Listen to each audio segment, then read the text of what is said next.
I don't know this cube at all, but I'm surprised we don't want Fatalist looting in this deck. I have yet to understand what makes Fatalist looting a good card, and so I've never played it in a deck. I assume one day someone will explain that to me, but for the time being, I'm going to continue not putting it in decks. We are playing an aggressive deck mirror, huh? Okay. Does that make me prioritize value? Do I activate Usher?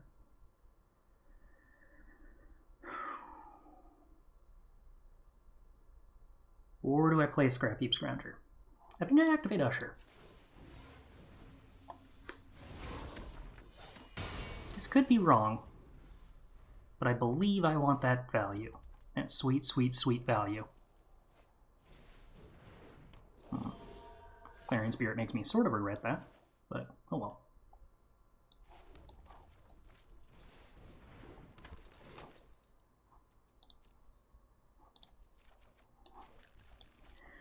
At least we're curving out somewhat efficiently. We have creature and sorcery in the yard as of next turn. If we loot a land into the yard with Dragon's Rage Channeler, then Pride of the Conquerors gives us Delirium.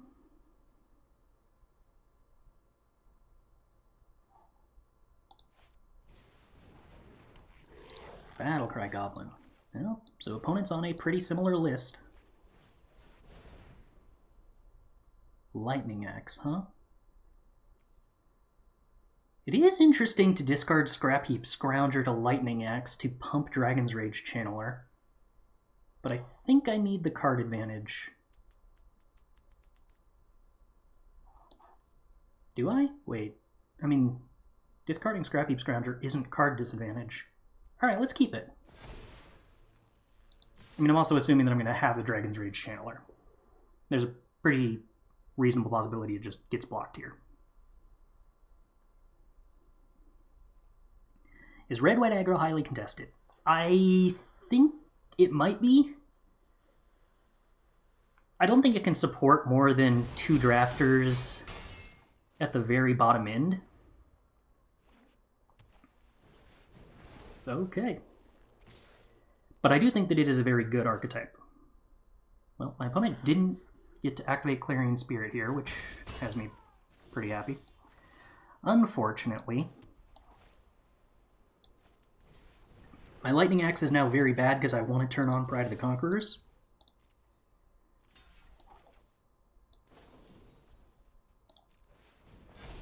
Because making my team be lethal if they don't block and just getting to eat their creature if they do block seems good. I feel kind of comfortable with this. Wait, is there a way to cast Lightning Axe? Oh, if we hit a land, we can do it without discarding anything. That'd be cool. Royal Eruption, no! My Scrounger! History of Benalia, no! Alright, so we win, right? Oh, not quite. I only get to do 2 damage here if I remove their creature. But, actually, I can totally flashback Pride of the Conquerors, which should be super lethal. Wow, this curve out went really well. Alright, took game 1 in the mirror. I like it.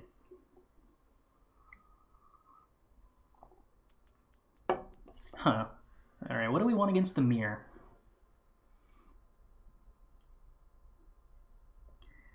I'm sort of interested in considering Cleansing Nova and Smoldering Egg.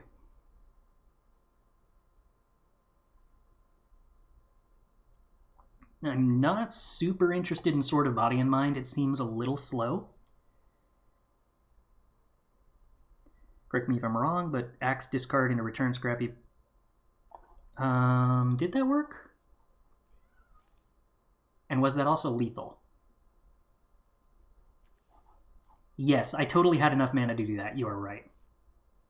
So I could have actually removed their blocker with the Lightning Axe, returned Scrap Heap, because I did have an Usher in the graveyard at that point, and a Dragon's Rage Channeler, and then cast the Pride of the Conquerors, and with no blocker, it was exactly lethal. So that was a considerably better line. Good catch. I do not want to play Rune Blaster on the draw against aggro. I would much rather have Smoldering Egg. Do we have any other card that isn't excellent that we would prefer to play a Cleansing Nova over?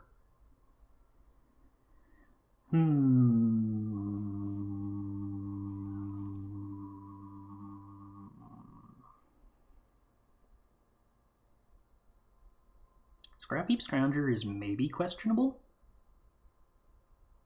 It looked good there, but this time around we're on the draw. Alright, I'm gonna try... Oh, wait, I need more cards? Why do I need more cards? I cut Ruin Blaster, I brought in... Wait. Oh, I also cut Sword. Okay. Scrapheap Scrounger versus Shelter is sort of interesting.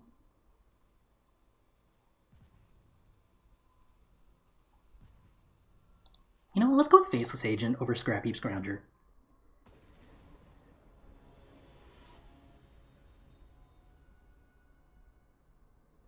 I don't like boarding up on mana cost, but it is boarding up on playability. Ooh, alright. Play with Fire and Pillar of Flame seems sort of stellar, and a Smoldering Egg. Am I shocking this Blood Crypt on turn 2 in order to play the Smoldering Egg, or am I playing it tapped on turn 1? I'd like to hold up Play with Fire for tempo reasons. But in another sense, I'd also like to have it to pump Smoldering Egg. That might not actually, like, be relevant. I think we'll be fine not playing Play with Fire on turn 1, because there's a pretty good chance that on turn 3 I'm just playing Pillar of Flame, Play with Fire.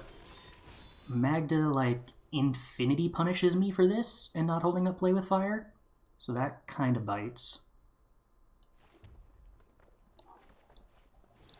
So no playing the Smoldering Egg this turn. I don't want to let my opponent ramp. Oh, that's true. I should be cutting the shocks entirely, shouldn't I? And then we wouldn't be having this problem at all. That's a good catch. That's a good catch. Smoldering Egg prevents more damage here. I think that's what we're going with. I'm very nervous that my opponent has an Embercleave. And I'm in a lot of trouble if they do. Heroic Reinforcements, huh?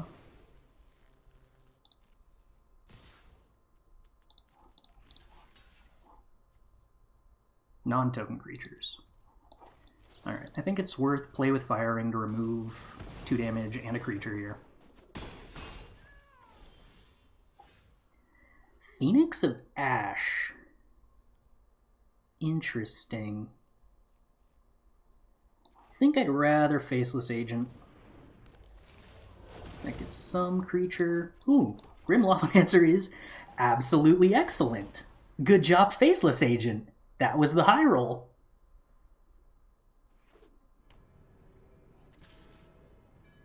Really? Alright. Well, I'm still blocking. Don't you kill my Lavamancer? I need that to ping things. Alright, Lightning Helix is not super helpful right now, but Lavamancer is pretty good. Do I try to race my opponent in this situation? Probably. I've still got this Smoldering Egg to block. Grim Lavamancer to pick off smaller red creatures that might be pumping Annex. Lightning Helix to kill Annex as soon as we find a white source. 5/5 Macaeus is a little annoying. I would like to remove my opponent's access to creatures. So we will kill a 1/1. Lovely white source. Love to see it. Phoenix pushing through more damage in the air while we hold the ground.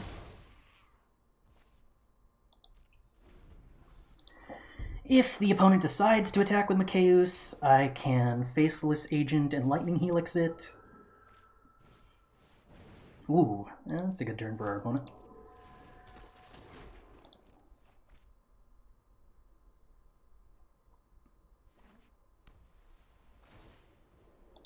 Alright, Macaeus stays on the ground.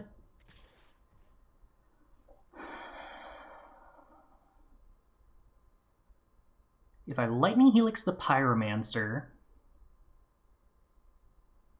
we can block the Annex with Smoldering Egg, right? Yes. Is that what I want to do? Could also just Lightning Helix the Annex. Gives them some 1/1 tokens. I'm really happy they put a counter on Macaeus instead of pumping their entire board.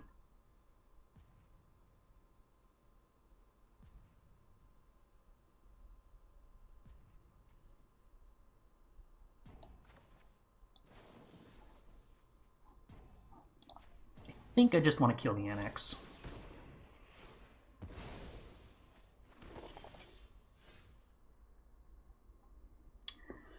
Yeah, because now Heroic Reinforcements transforms the Smoldering Egg. I think I'm just racing.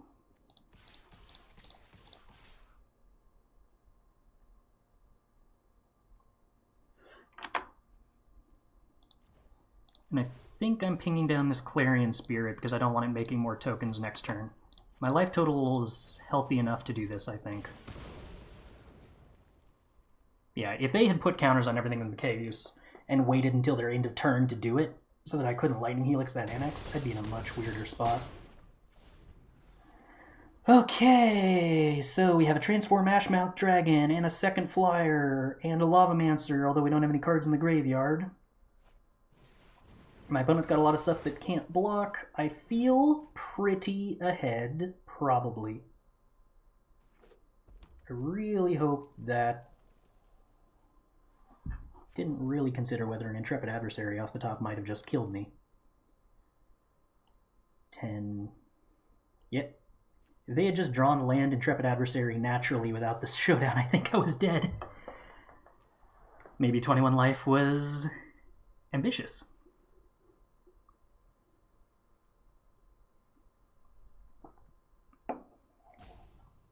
But luckily, I think we got there. Oh, no. It only would have pumped 3. Would that still have been enough? 9, 13, 17, 22? Yeah. Intrepid Adversary to pump for 3 still would have been good enough.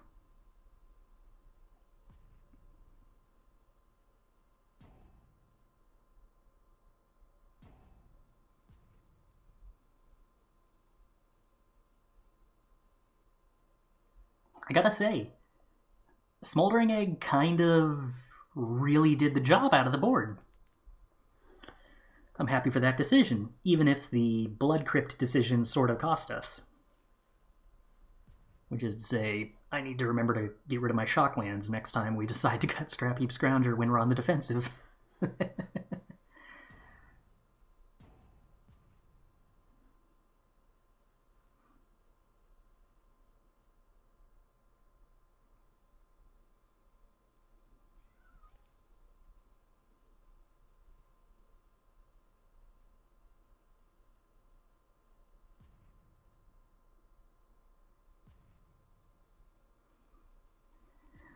What do you think, opponent?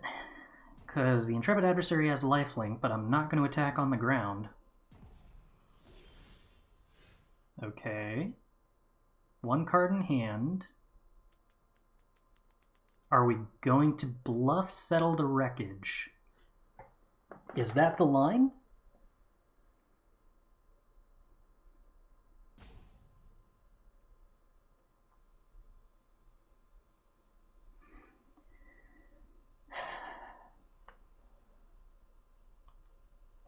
So, to play around Settle the Wreckage, I would need to put 2 cards in the yard.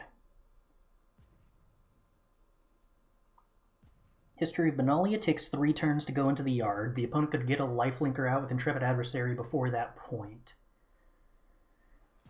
Huh. Oh, okay. We got there. Yay. Well, this doesn't have lands.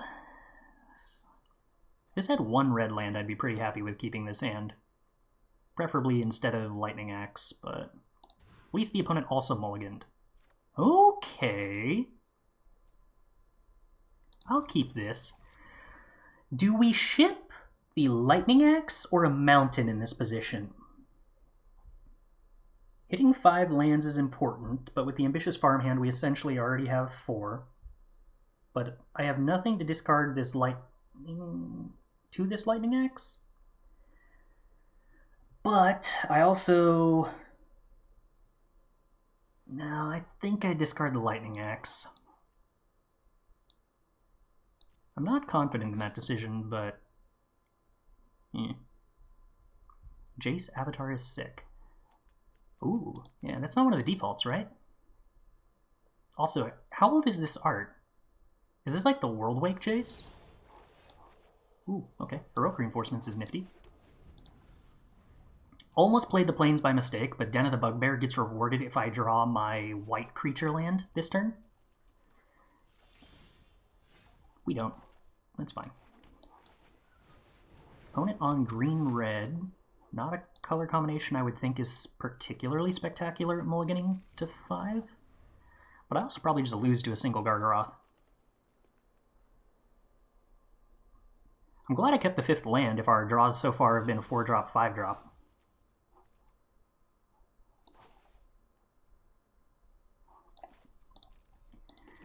Is there some benefit here to playing the known land?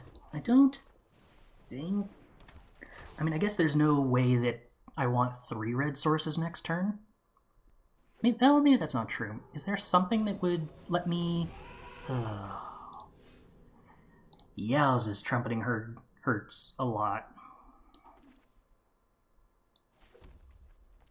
I should probably get as much damage in with Heroic Reinforcements as I can now, because I think all of my creatures on the ground are totally invalid after this. I don't think Lavamancer is good enough to be worth not doing 6 damage.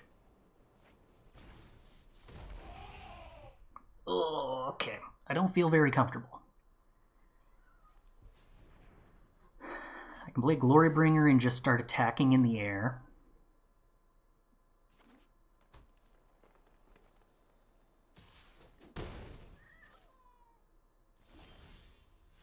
Do I want to... Oh, because they attacked with a 3-3, I can use Glorybringer to remove a 3-3 and actually get through with all my creatures, can't I? That's probably a good idea here.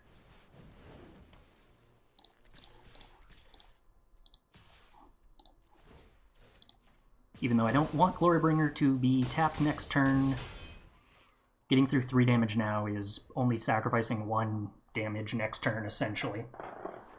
And removing a blocker is a big deal. Did I draw any 1-mana removal spells? No. I have creature, sorcery in the graveyard. Okay, Devil's Play kills a 1-drop. My opponent is going to be able to Devil's Play the Glorybringer relatively soon. If I animate Den of the Bugbear, I put my opponent to dead to Glorybringer next turn, which means they have to find red mana, which they probably need Oracle of Moldiah to hit off the top. So they probably block Den of the Bugbear with a 3-3. Block a 1-1 with Oracle, leaves me with 2 1-1s and a Dragon's Rage Channeler. And also Den of the Bugbear going to the yard makes Dragon's Rage Channeler easier to give flying. I have nothing in the graveyard for Dark Dwellers. Okay. I like the Den of the Bugbear swing here, I think. And if they were to choose to block the Den with Oracle, I think that would actually just make me actively happy. because that would make it harder for them to hit the Devil's Play on the Glorybringer.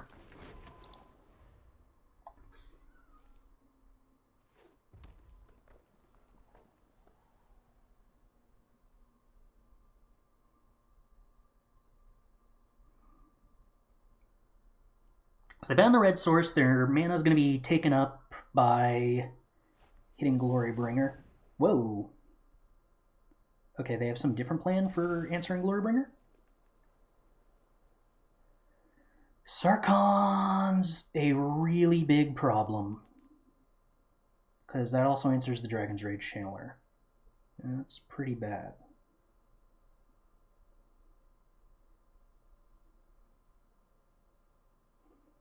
We can put them in Lightning Helix burn range. Banefire. Ugh. Okay, instant. Come on.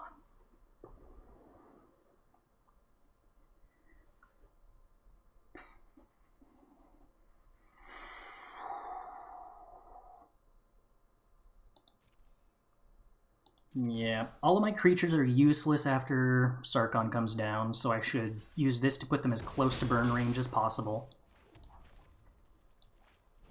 Dark Dwellers having Menace is at least inconvenient for them,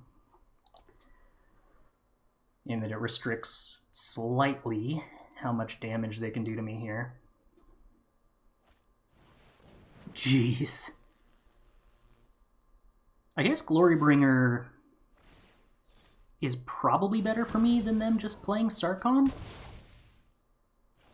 Burn spell? No. Okay. Alright. We have another turn to draw a burn spell. Flooding out a little bit, which is a problem. No sword can pierce my scales. Behold! My 1/1s don't do anything. I think I have like 3 lethal burn spells here.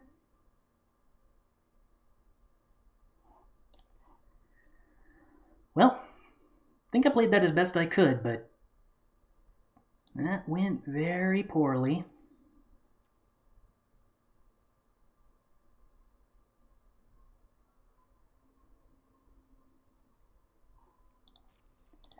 Alright, let's see if we can bluff the opponent out of killing us.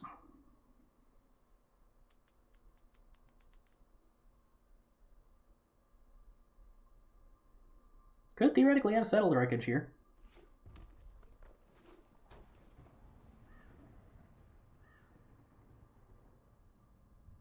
I think they're pretty fine attacking with everything into Settle the Wreckage, though.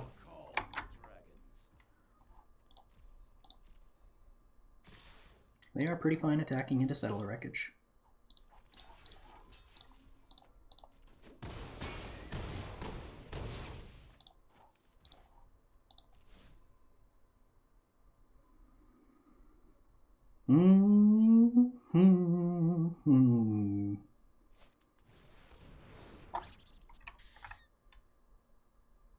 Auto-tapper not polite enough to tap them out of their red mana.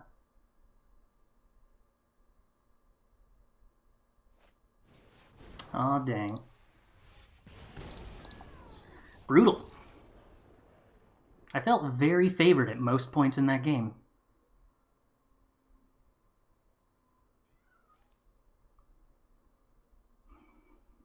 I do not feel like there are any changes I would want to make here. Oh, was Purpurous' intervention also good enough? Shoot.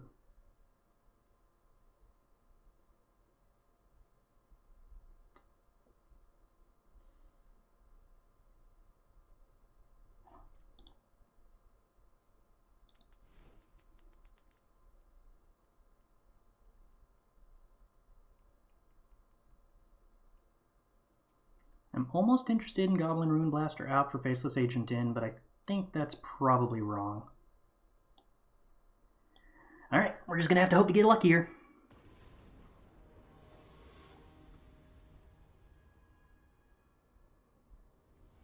Which is tough because the opponent did mulligan to 5.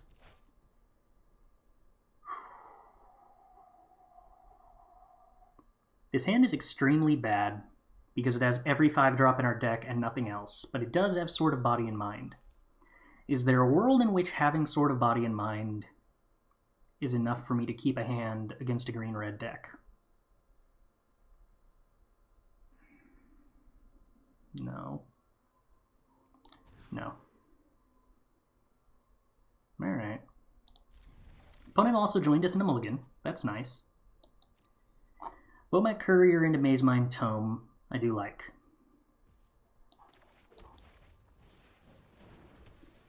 Get to use Maze Mind Tome to somewhat aggressively try to scry into lands.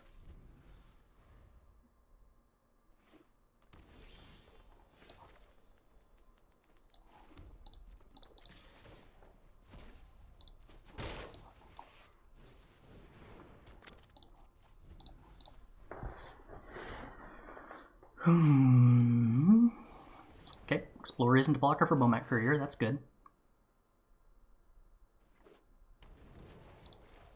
In many other ways it's not good, because it is them doing something, but...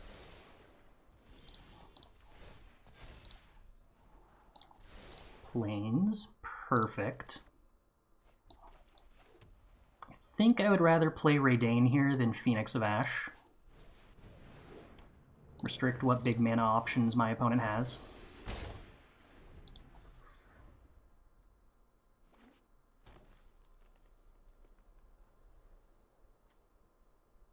Do I scry with Maze Mind Tome on my upkeep?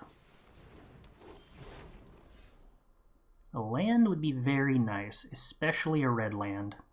I think that makes me scry. I do not want to draw Usher of the Fallen right now. That is a land, and it is a red land, and that is very nice. Okay, so I have two options here. I can kick Goblin Ruin Blaster to get rid of the Valley to slow them down and swing for 4. Or I can play Phoenix of Ash, attack with everything, and draw 4 cards with Bomat Courier.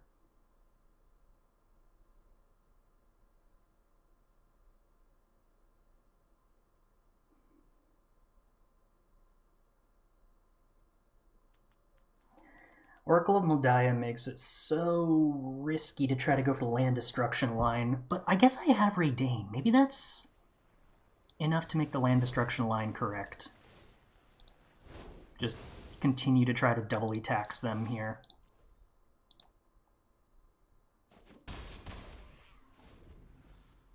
Cool. Top card isn't a land. Getting lucky there. Wolf Haven into Wolf. Sweet. Drew a land. So we can't attack with the Ruin Blaster, but we do get to attack with Bomat Courier. And draw 4. See if they remember to block. They do.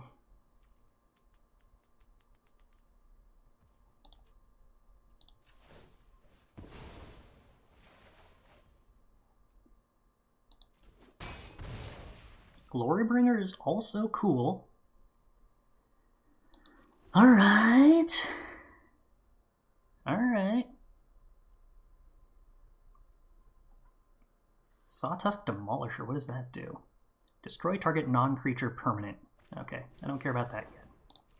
Opponent shuffles and ramps.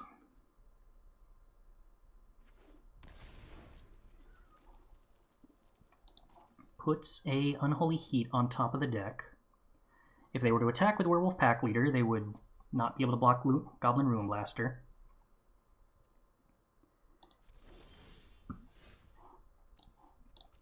No spells for Dark Dweller in my graveyard. I could pump Phoenix twice, so I could essentially put my opponent to 1 here if they have no interaction.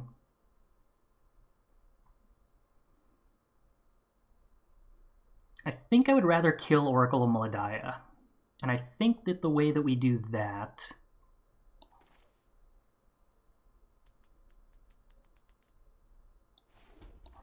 is by playing Glorybringer and using it to kill the Pack Leader and forcing the chump block on Ruin Blaster by the Oracle. This Goblin Ruin Blaster has actually turned out rather decent in this game. Okay. I don't think I play the Lavamancer because I'm pretty convinced my opponent's only real option here is to have a board wipe.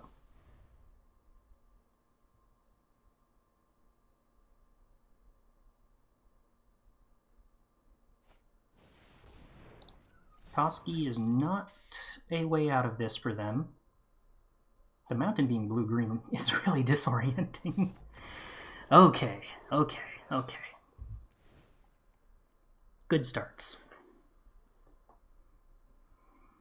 Now we just have to do it on the draw with our opponent sooner or later keeping a 7-card hand. It's gonna be totally fine. Totally fine. Is there any world in which we have any level of consideration for Smoldering Egg? I don't think so. I'm still really uncertain about the lava or the lightning axe.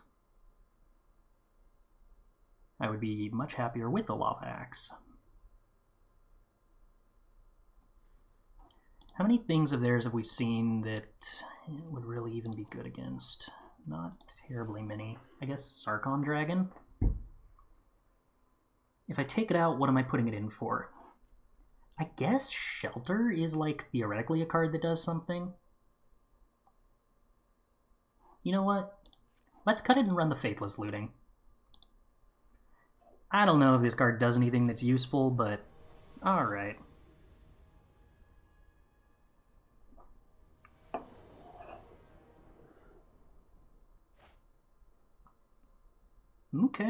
Okay.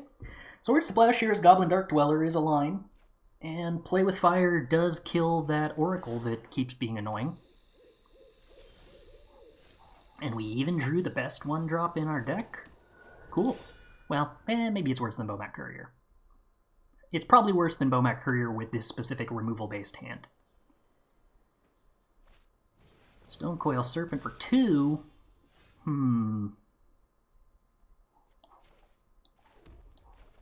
I should probably destroy that artifact.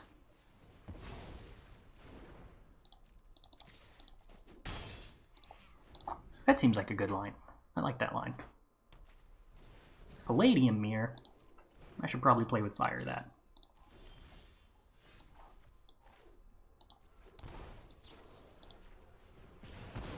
Alright. Initial phases of the game of successfully disabling opponent's ramp. We're calling this initially a victory. Oracle of Moldiah. You hate to see it. No lands on top.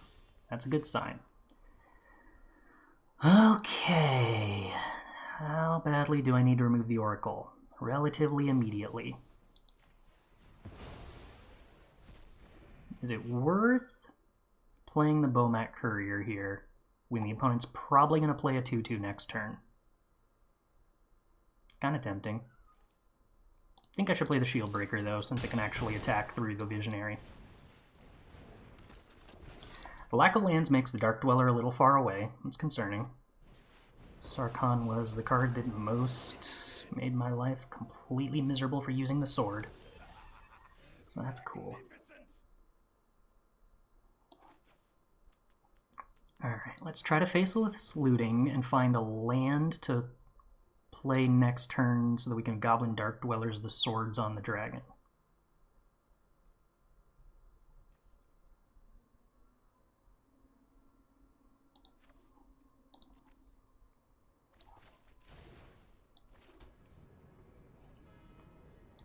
No attacks. Sarkon upticks to 3. How much other stuff do they have? I really need them to not have a follow-up to this Llanowar Visionary. I can handle 1 blocker, but that's about it. Land. That comes in tapped, right? Please tell me it comes in tapped. It comes in tapped. Okay. I can handle that. Sarkon upticks. Sarkon attacks. We take some damage. Land. Yeah, Swords is a lot better than Pride of the Conquerors here.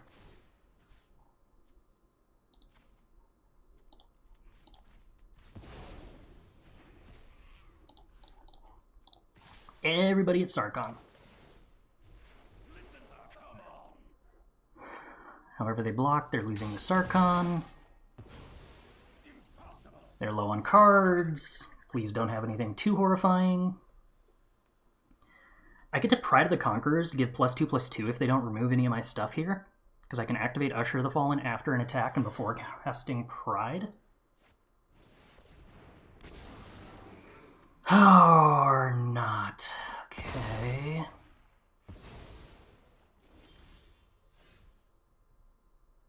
Heroic Reinforcements, 1 mana short of playing Pride of the Conquerors after that. What do I do in that case? I probably still just have to attack with the squad. I need to get my damage through, right? I'm dead to a Banefire on the backswing. I think I still just need to get damage in.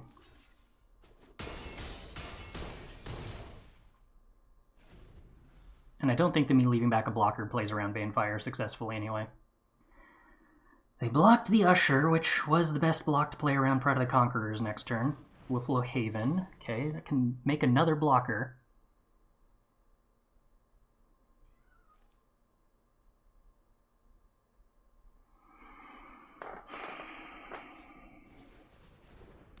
Llanowar. Do you make a 2/2? Do you attack with the 6/7?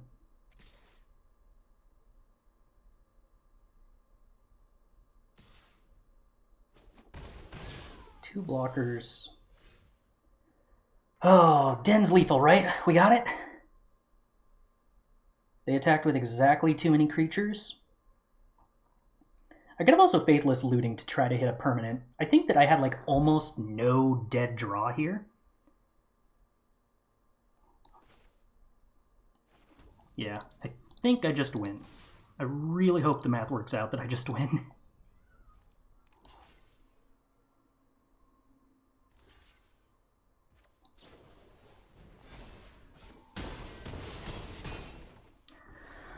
Whew.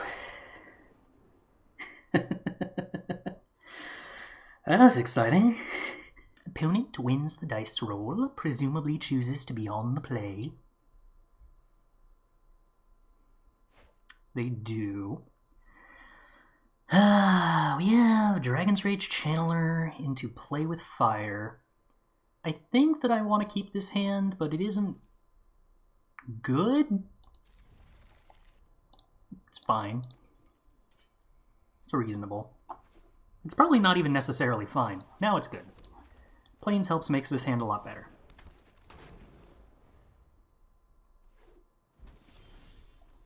Okay. I do like me at Heroic Reinforcements. Kinda sucks that Goblin Dark Dweller doesn't get to flashback Heroic Reinforcements, huh? I feel like this deck would be better if it could do that. Come to think of it, can I resubmit this deck and not have Lava Axe in it? Okay, opponent. That was trippy.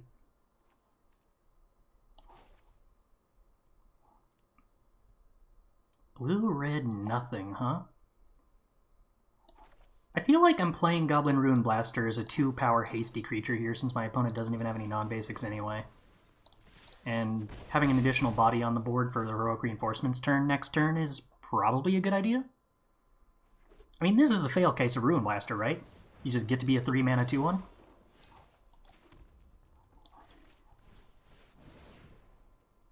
Oh yes, I would like a Lightning Helix, thank you.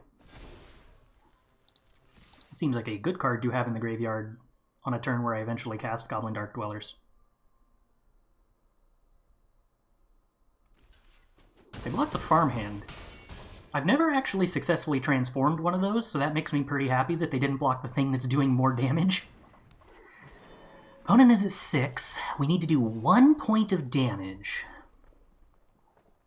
I think we can accomplish that.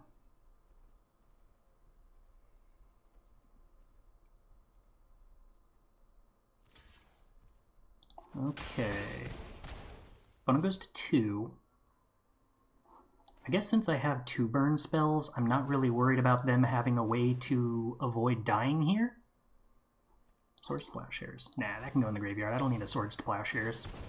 Okay, we're going to keep the Embereth Shieldbreaker on top, because I don't want to show it to the opponent who is already dead while I am making this decision. So my opponent didn't do anything. They're playing blue-green, which makes me happy to have this Sword of Body and Mind in my deck. Going to punish the opponent for their hubris of picking a color that can get hard countered. What do we do with the Lava Axe is a question I feel like I should be asking myself constantly.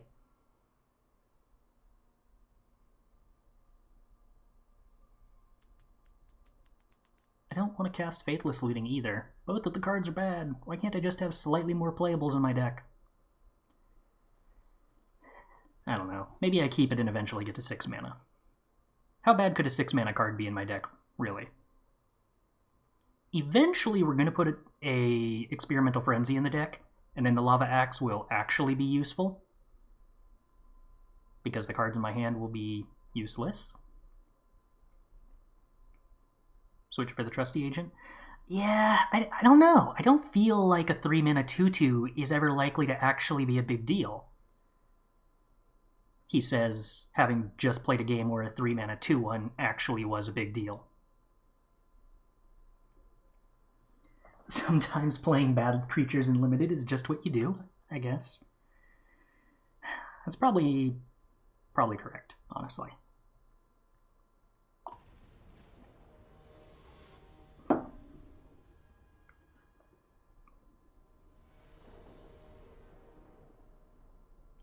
Opponent once again gets to choose whether to be on the play or the draw. Opponent chooses to be on the play. Ooh. Alright. No 1-drop, but I'm willing to keep him as Experimental Frenzy. That seems cool. Hopefully my opponent just plays some 1-mana artifact. There aren't very many of those, but...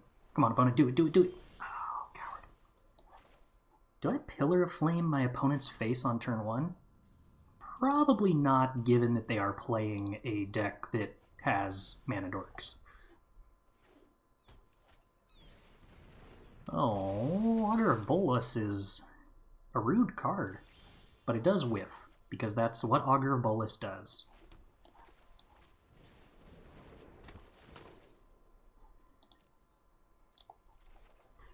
Well, we still got this Experimental Frenzy, and we have a Phoenix of Ash, so I think that'll do things eventually. Opponent Cycle Sensor, looking for land drops. That's fine by me. Opponent plays a land drop. Do they play a 2-drop?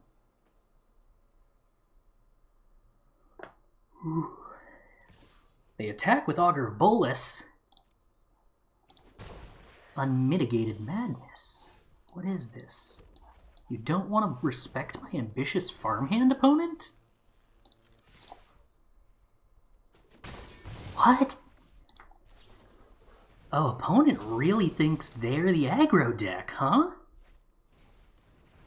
Wow. I can understand why Shadowspear would make them... Oh. They activated the wrong ability on Shadowspear. It took me a second. Okay. So opponent definitely thinks they're the aggressive deck. We are going to destroy their Shadowspear to disabuse them of that notion. And then... a little restricted on red sources, but given that they can't pump the Brineborn Cutthroat until my next turn, I think I'm willing to just play out the Shieldbreaker. Sphinx of Foresight. That's a big thing. Luckily, we can Purphoros' Intervention it. Augur of Bolas still getting in there. No amount of creatures that are incapable of attacking through an Augur of Bolas is enough to intimidate this opponent. I love it. Alright, we are going to deal 4 damage to the Sphinx of Foresight. And then we are going to destroy the Brineborn Cutthroat. And then we are going to continue engaging and racing the opponent. You love to see it.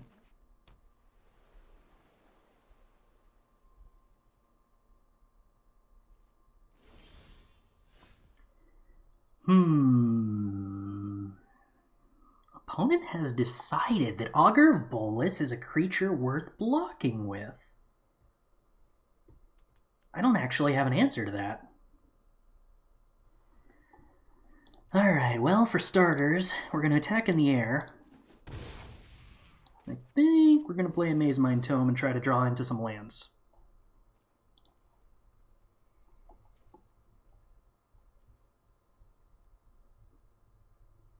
No, don't counter my Maze Mind Tome, opponent.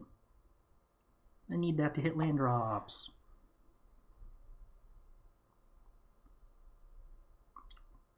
Opponent, you should just not have anything relevant here. That would be great. History Benalia is not a land drop. Wait, no, I still need that stop. It is a good card, so there's that. I would like to scry to try to hit a land drop.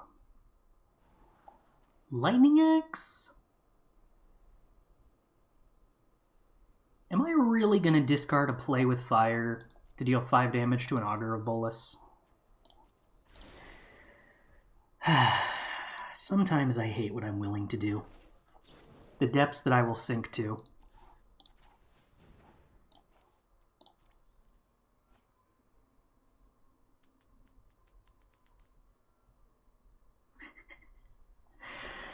I should respect Augur of Bolas more in general, if this is what it comes down to.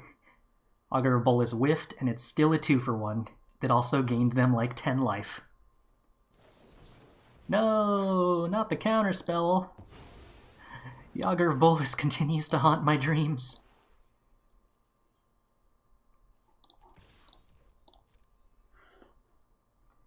I mean, the good news is that gives us History Benalia resolving. Okay, Phoenix of Ash is bounced. History Benalia is down. Yeah, I don't hate getting the counterspell out of their hand, but that was very amusing. I should set them up keeps. That's annoying. So the card in hand costs 4 or less and isn't a land. It's a Scute Swarm. Okay. I guess that's still not terribly... No, wait, I still wanted that stop. Never mind. Never didn't have it. It was the land the entire time, and never wasn't. Would I rather play Glorybringer and squish the Scute Swarm, or Goblin Dark Dweller and squish the Scute Swarm?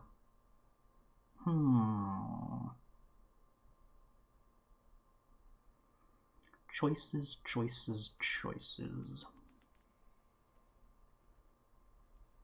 Probably Goblin Dark Dwellers.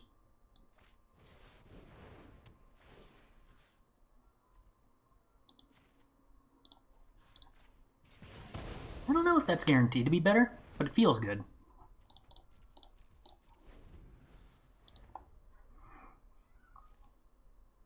I think they're very comparable. I'm not sure what differentiates the two lines. Glorybringer does more damage.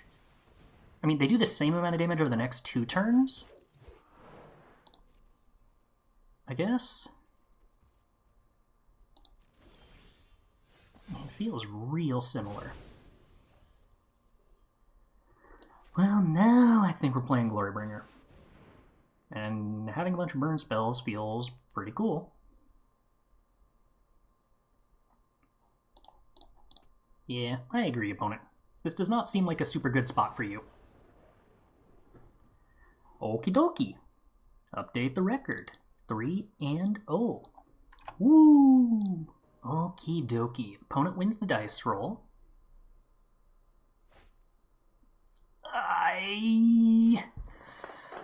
I strongly suspect I am not going to be able to keep this hand. It's tempting. Lightning Helix is a good card. But we should probably have stuff that attacks to go with our sword. Okay. This hand is reasonable? I guess I'm supposed to get rid of Pillar of Flames?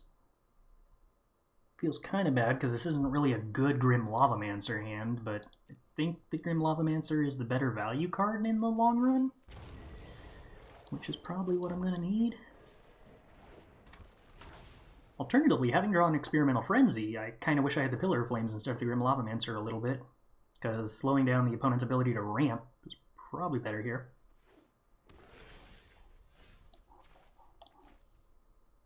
Combat. Swing for 1. Okay. Please don't have a counterspell for this Maze Mind Tome. I really need it. Thank you. Alright, alright. Experimental Frenzy and Maze Mind Tome is a pair of cards. Crystalline Giants. Scary. Trample for the opponent. Heroic Reinforcements. That's a magic card. I would like to draw a card. 1 drop, please. 1 drop, please. 1 drop, please. Oh, the thing that blows up artifacts. My adventure creature. That is what we want to draw. Let's go. No, well, it's still okay. It's not bad.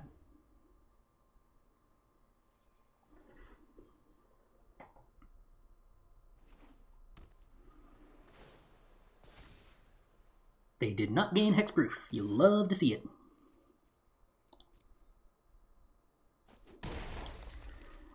Alright, opponent, please kindly don't do anything too scary with 4 mana.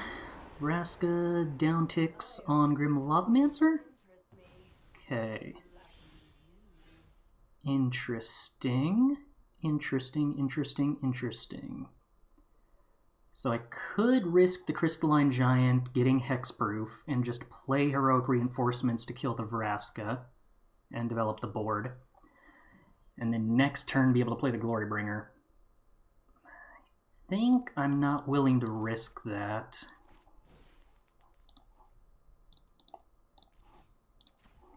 So we're just going to blow up the Crystalline Giant, play our tap land, and next turn probably Glorybringer, hopefully killing the Vraska and destroying some creature they play. So opponent, if you could just play some dinky 4/4. The Ragtusk, huh? It's almost a dinky 4/4. I mean, it's a problem, but it's almost a dinky 4/4. Still, somehow we're actually well positioned to be a mid-range deck this game, which is a small mercy. We've drawn like literally every mid-range card in our entire deck. Nearly.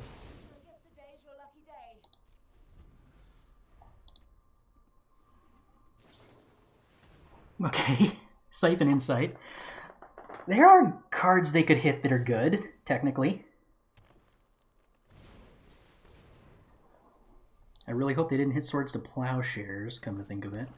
Because I'm probably going to need that against a Beanstalk Giant.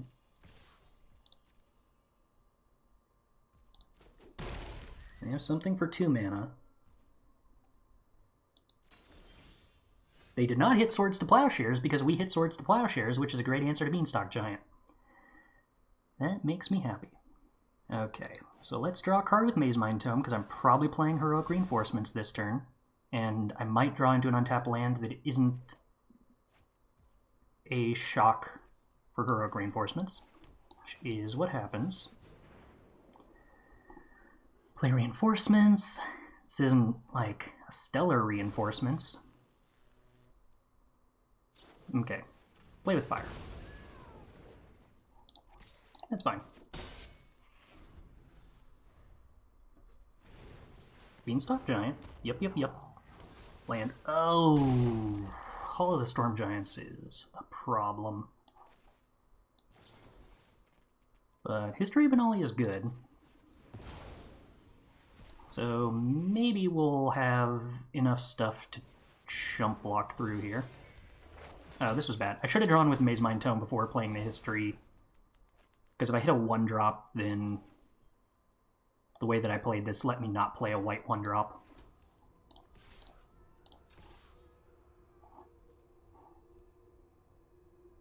I don't think the opponent would attack with Hall of the Storm Giants here, but maybe I should hold back Soldier just in case.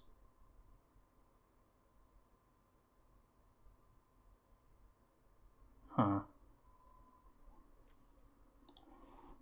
Yeah, I think I have to play this a little slower. They have too much life for me to be trying to be aggressive in this position. I have to be as mid-rangey as possible.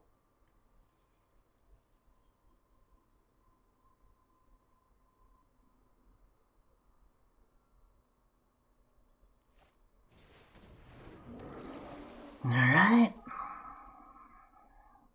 difficult game for me to mid-range, but...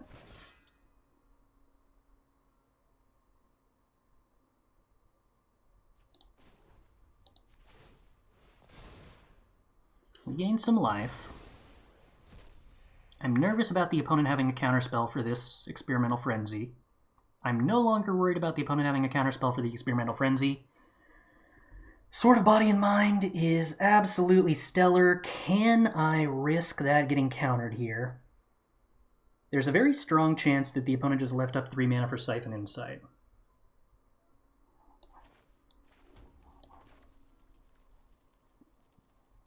Given that Sword of Body and Mind can attack with haste, I think there's too much benefit to playing it now for me to try to play around a counterspell.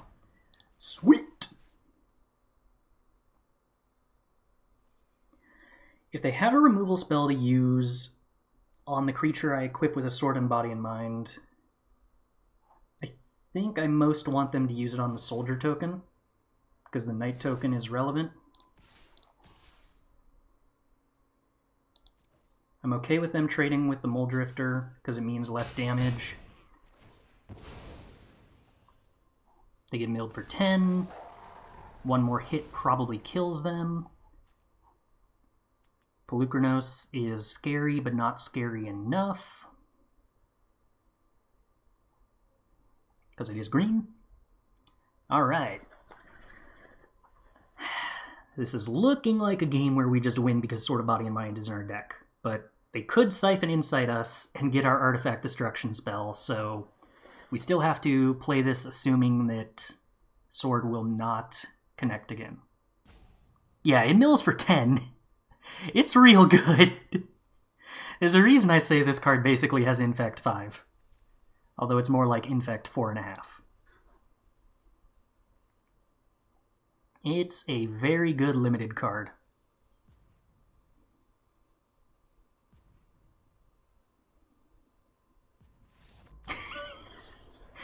That's an extremely early concession. They absolutely should have tried to Siphon Insight us to see if we had an Abrade effect. Because it turns out we do have one in our deck.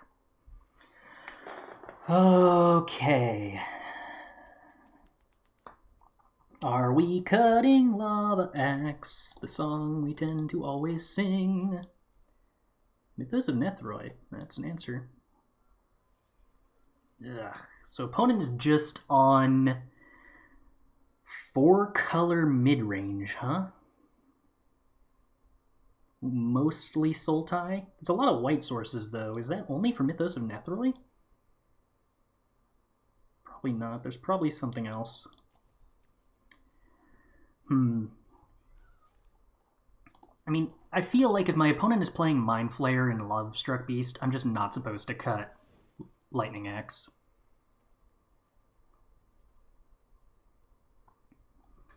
All of the swords are at least decent. Some of the swords are actively good. Sword of Body and Mind is like the one that's nuts and limited. I don't think there's any other sword as good as Sword of Body and Mind. Fire and Ice is close. And in some matchups, Fire and Ice might be better, but like... it's really good to mill that much. Okay, once again, Experimental Frenzy makes me pretty happy to have this hand. I don't know whether we lead on Bomat Courier or Usher the Fallen, though.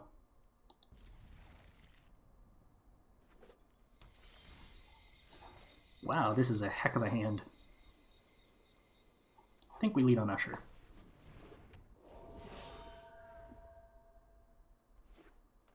What you got from me, opponent? Play a 2-drop Mana Dork that has 2 toughness or less. And isn't hexproof. Play something I can kill with Play with Fire. That's my request. I will be more specific. Boo. Opponent's incredibly rude. I'm going to need to draw lands, so the plan is that we do that. There's a decent chance I end up just Play with Firing my opponent's face here to try to scry. I think missing a land drop is unacceptable enough that I have to do that. We do hit a land drop, although we don't get anything to do with it other than hold up Lightning Helix, which I guess could be worse.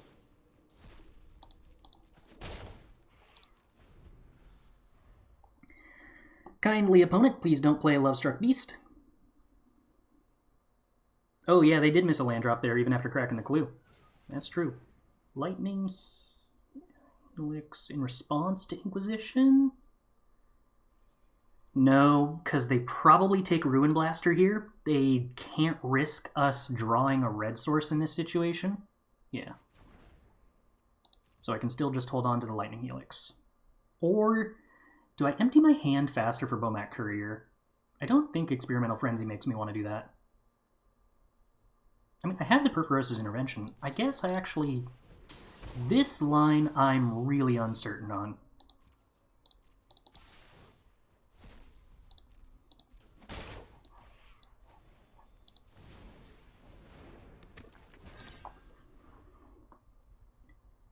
I'm potentially vulnerable to more hand hate or them killing Bomat Courier.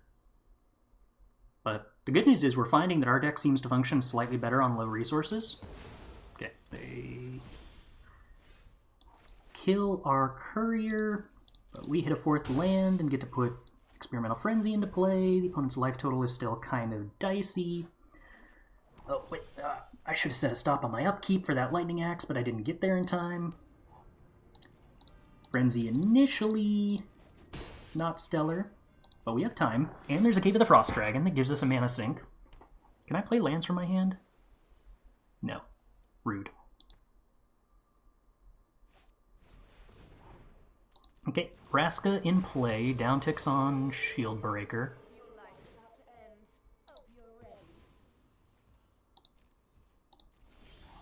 Untap land on the top. Good enough. Have the Frost Dragon attack Vraska. I don't think I want to do that compared to attacking the opponent's face and putting them to 3. We'll see how much we regret that. Vraska can sack to gain them life. Chooses not to. Thragtusk to gain life. Oof. More lands on top. Sword of Body and Mind, huh? How do we feel about that? I don't think I can do that.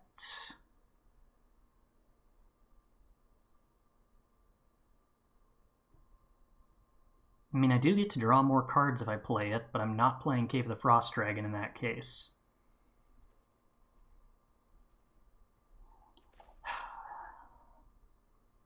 And Vraska can downtick on it, but that means that there isn't Vraska doing other stuff. Risky, risky, risky. Alright, I think I'm probably supposed to do it. And a land. Brutal. Okay, well, we still assume that answers the Vraska, which is something.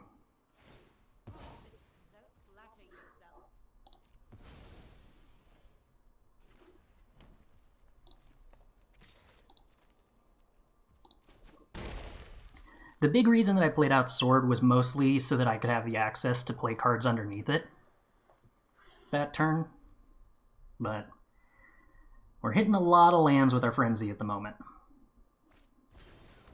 Trumpeting Herd, okay.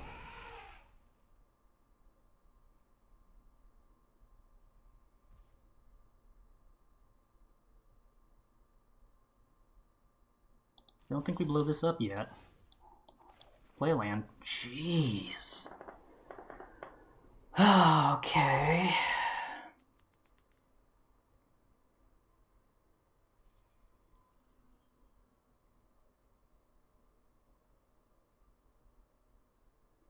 I'm 1 mana short of activating the cave and blowing up the Frenzy.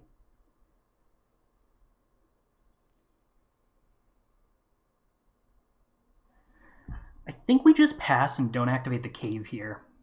The opponent doesn't know about the Lightning Axe, which means, depending on how they play their turn, I could, if they attack with everything and tap out for something, represent Blow Up Experimental Frenzy, Lightning Axe the blocker, Perforos's Intervention for 8. They do actually attack with a 3/3 into the Cave of the Frost Dragon. That's kind of surprising. Can I take this 8?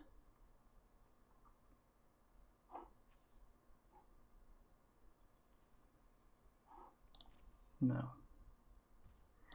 I don't think I'm blocking. If I had one more mana in play, I'd be willing to do that.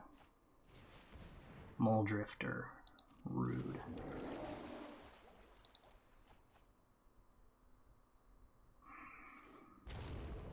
Well, now I can't really blow up Frenzy either.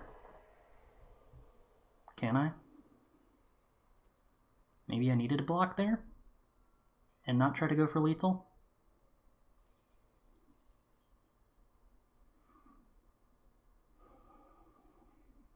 My life total's so delicate here.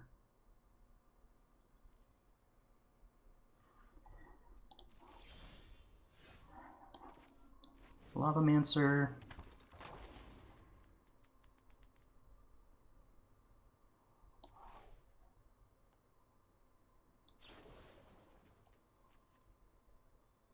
I think I'm going on the defensive.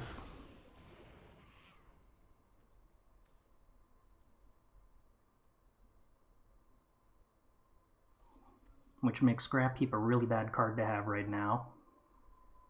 I would like to be able to fire up Cave of the Frost Dragon to block a 3/3.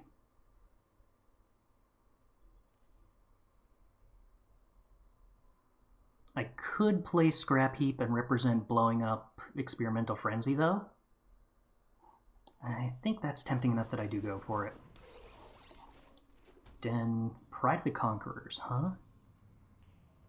Oh, that's potentially interesting. Do I want to try to play that next turn or now? Now doesn't really accomplish very much. But that makes an attack with Den of the Bugbear really interesting. The reason I didn't block is because if I activated Cave of the Frost Dragon to block on that previous turn, I only had 3 mana left to blow up Frenzy. And if they did something like play a big Planeswalker instead of a creature, then blowing up Frenzy, Lightning Axing their 1 blocker, and casting Perforos's Intervention for 8 was lethal. So I wasn't sure whether I was willing to do that.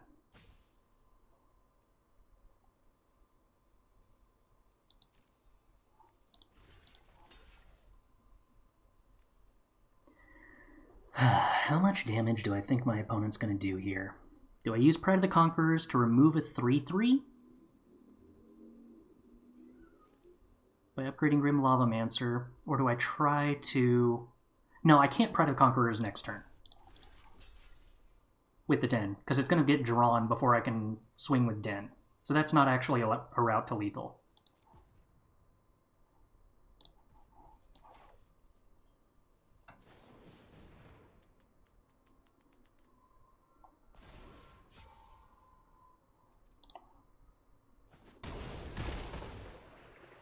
Down to 3, not dead to Mole Drifter yet. Tendershoot Dryad is scary. 5, yeah, alright. Definitely have City's Blessing over there. Siphon Insight steals my creature. I have 9 cards left in my deck, huh?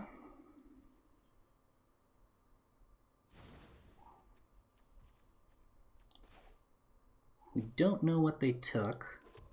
Jeez. Wow, this Frenzy was very miserable. Yowzes, yowzes, yowzes. So I need 3 blockers next turn.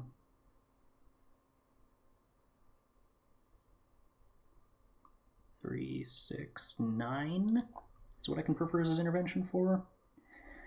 Not really enough. I can do 5, 3. I'm 1 mana short of activating both of my creature lands.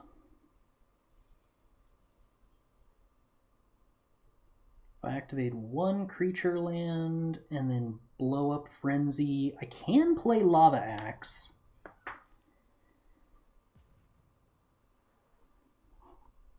But I think I'm still short.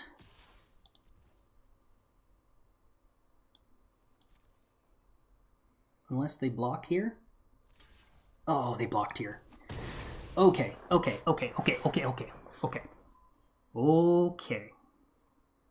So that's a maybe. I seriously don't have a black source in play. That's a bummer.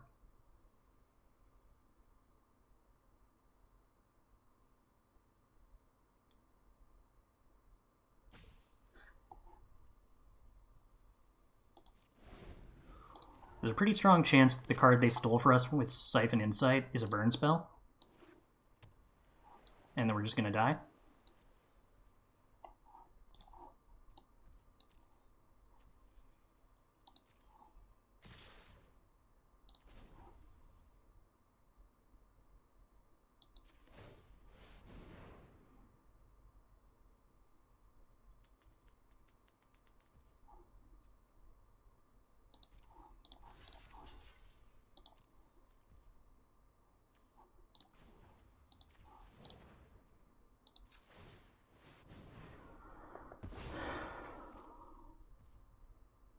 It is probably Raydane. That is accurate.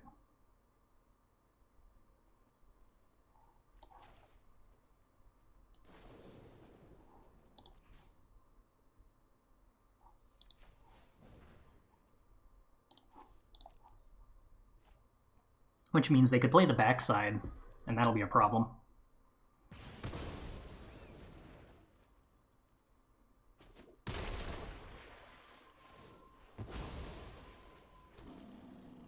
They could also play the front side, and that'd be a problem. Dark Dwellers. Okay. That probably beats us. And by probably, I mean definitely, because I don't have anything. Because we've drawn every land in the deck. That's probably not true, right? We got other lands left in the deck? Nope. No, we have drawn literally every land in the deck. There are no more lands remaining. We did not mid-range them out, huh?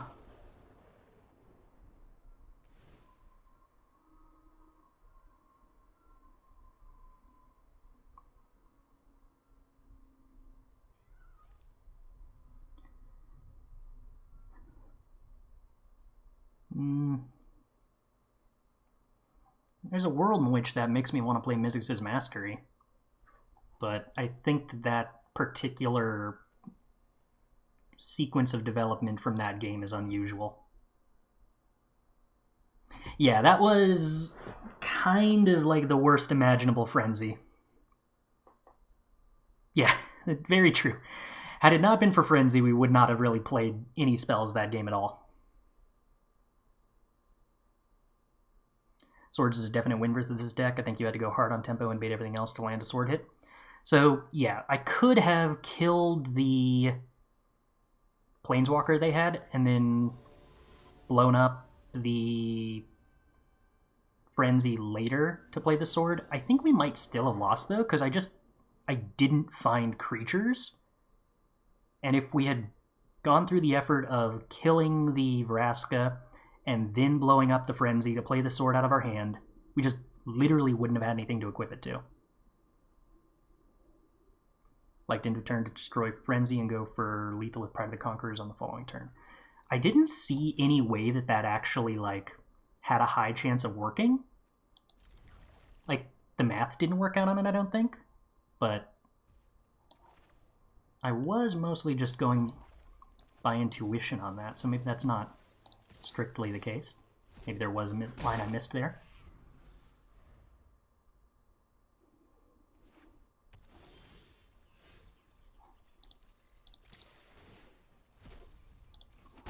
Bomet Courier, when we are this flushed with high-end cards, is a little concerning. But, on the other hand, at least our mana's working with us.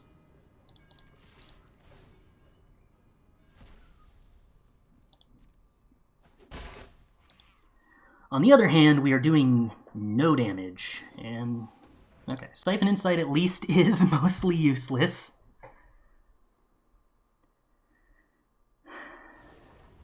I could end up Lightning Axing, discarding Glorybringer if they play something like a Raydane here.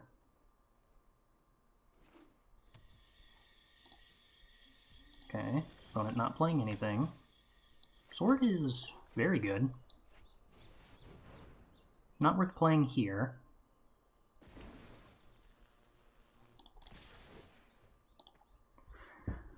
Bomat Courier is juiced. Opponent hit play with fire again? No, 3 mana removal spell for Bomat. Alright, alright. We're slowly chipping in. If we hit a 5th land, we get our sword down.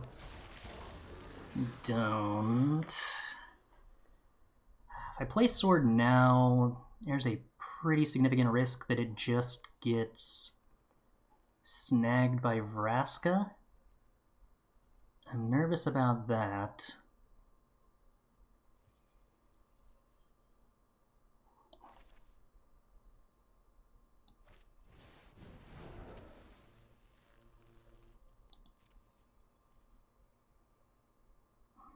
I think I'm lightning axing the Pelucranos here. What are we discarding?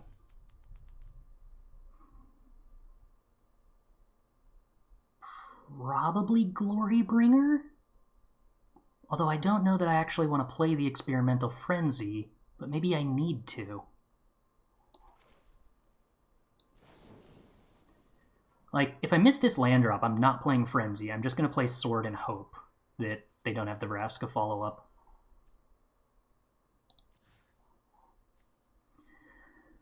And if I have Glorybringer... yeah, I think I'm discarding Frenzy here.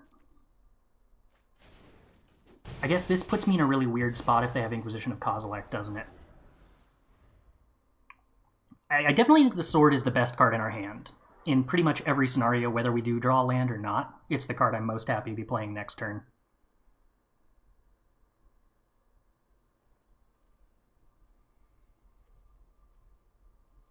I don't like discarding the Phoenix, because I think putting the Phoenix in play and representing the pumps on the next couple of turns is at least a decent thing to do if we whiff on land draws and they hit our sword.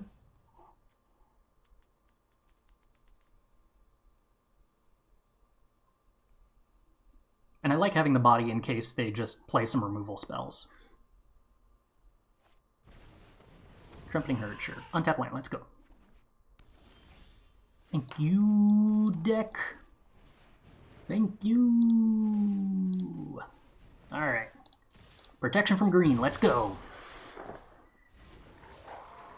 Start milling the opponent and making more creatures so that removal spells aren't good enough. Alright, opponent, what you got? Did your Siphon Insight hit a Naturalize? Because holding the Glorybringer played around that. Did your second Siphon Insight hit a Naturalize? Or, well, a Shatter, I guess. Opponent gets in for 3. Okay.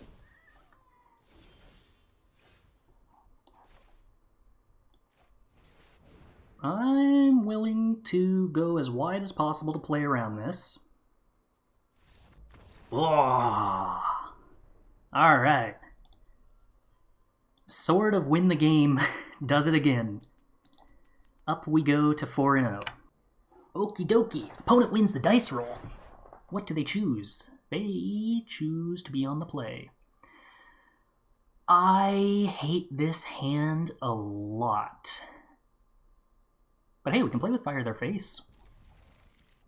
Battle Scry is towards this land that we desperately need for this hand to function at all. I probably shouldn't keep this.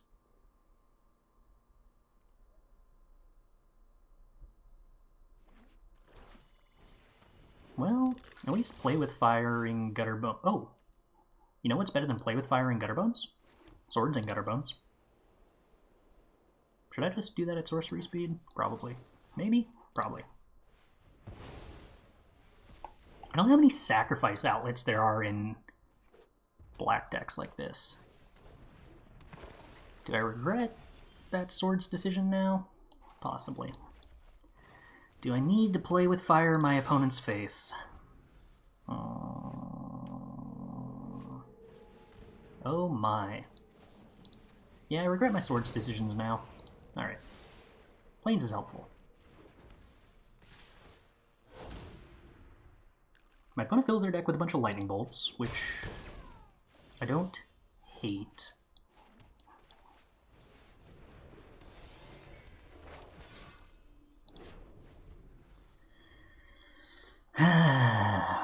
We're not in a good spot unless we top deck 2 lands in a row. And I kind of need it to be an untapped red source this land. Okay, if the opponent makes us discard a Ruin Blaster, I can live with that.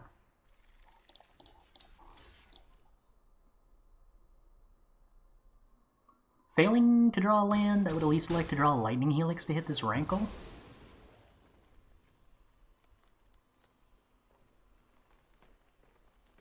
Each player discards a card.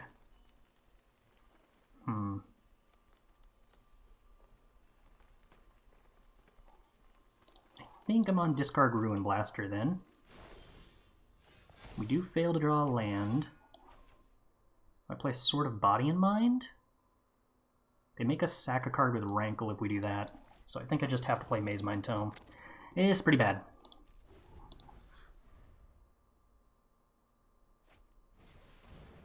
Would you have considered holding up Play with Fire for a 2-for-1 on Disciple since you were going to 2-for-1 it anyway? I don't know.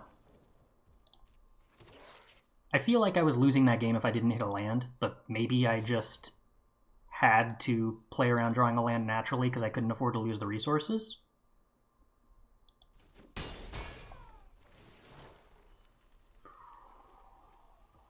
Wonder if I should chump block there. I don't kill the 1/1 if I chump block, but I do prevent slightly more damage.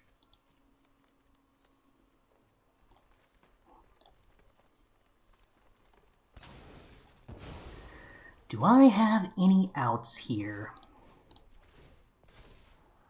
Not Phoenix of Ash.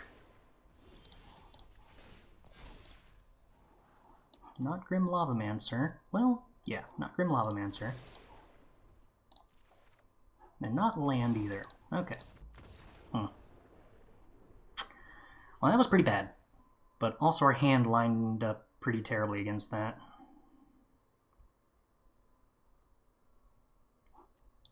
So my opponent does not appear to be playing a deck where Swordsing the Gutter Bones was relevant. That was definitely an error.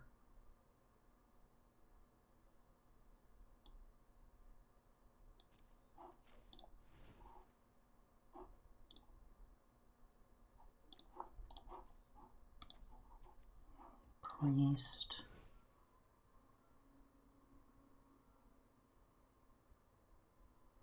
I think I want Faceless Agent over Lightning Axe. Because this seems like a matchup where slow, bad 2-for-1s are interesting. I don't think I want Smoldering Egg, but it is kind of close. I think we still keep Sword of Body in mind.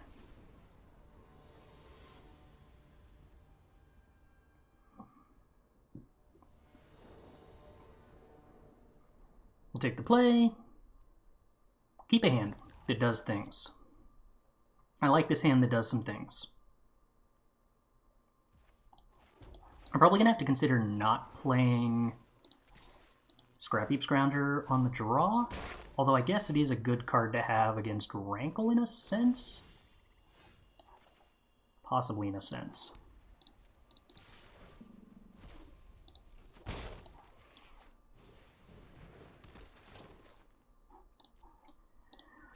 Alright, we got a decent start with some 2-for-1s. Perilous Mirror is not exciting, huh?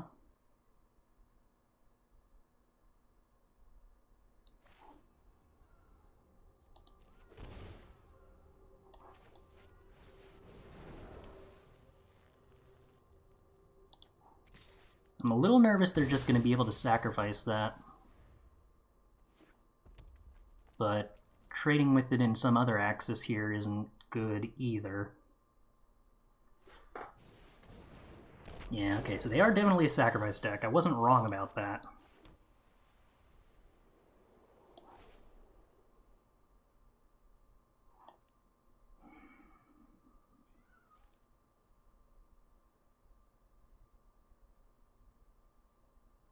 That Mayhem Devil's going to cause me so much headache.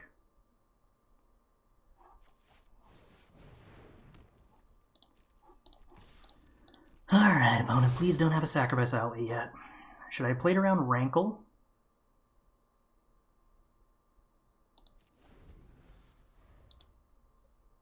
I'm in actually a lot of trouble against Rankle because I attacked with that Phoenix. I probably should have not attacked with it because of how bad that is for me, but looks like I didn't get punished. That bit's nice. Yeah, we block with Farmhand because I do want to kill this Mayhem Devil with Play with Fire.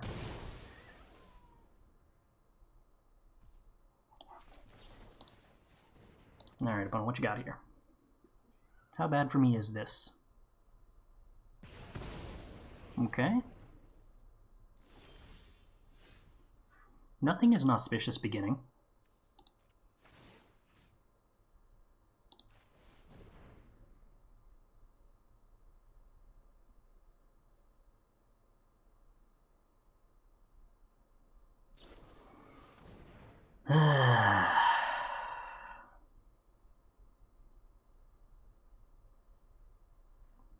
So I would have been in a much better position if I had played a land first here, or if I had equipped using 2 planes. Because now if I want to... Well, not 2 planes. If I played the planes first. Because if I want to Pride of the Conquerors to stop Kolaghan's command from destroying the Phoenix of Ash, I would like to be able to attack with Bomat Courier and draw a card.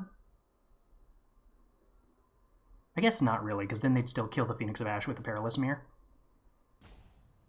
Although they wouldn't kill the Bomat Courier, which would be pretty good. I think I'm still casting Pride of the Conquerors and playing a tap land here, though. What I'm not doing is swinging with the Bomat Courier.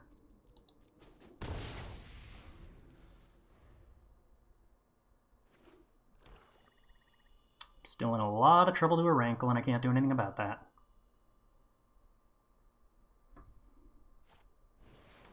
Liliana, what do you even do? Give Phoenix of Ash -2/-2, and then... Does it get exiled? No. Okay. So I can bring back Phoenix of Ash. I don't really want to do that, do I? I kind of want to trade Bomat Courier with Perilous Mirror here. Oh, but if I do that... If I play History Benalia before swinging with Bomat Courier, then the opponent gets to trade with Bomat Courier and kill the 2/2, which isn't good for me. Alright. Well, this isn't great, but I got nothing better to do.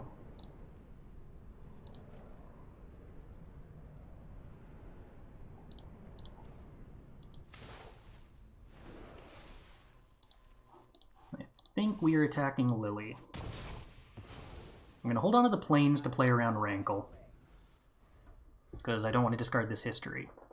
Actually, I want my 6th land in play against Rankle to make the cave work. So I think I should have played the land.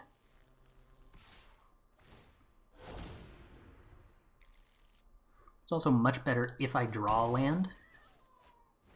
Yeah, I think that was actually wrong. Luckily, not punished. Alright, I do believe I'm racing here.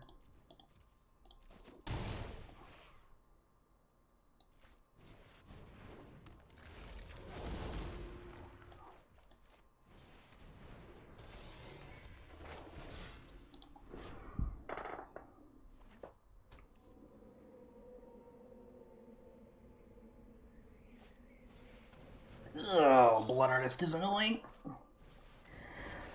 Oh, please tell me Chandra has exiled them. No, it's Sacrifice. Wow, that's terrible. Jeez, the opponent's deck is very good.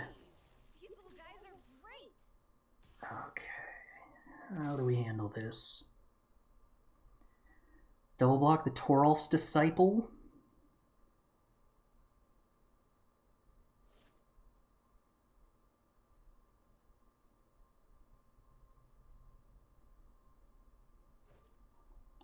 Okay, well in that case I'm just going to block 1/1s and get drained for a bunch.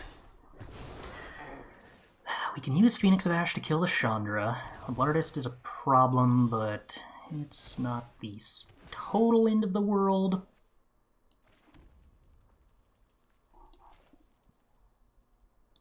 I think we're going to draw cards with Bomat Courier here.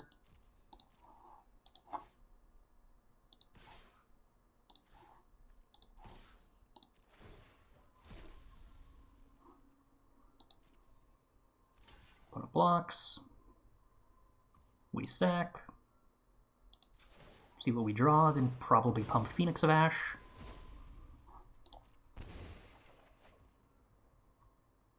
Perforos' intervention is interesting.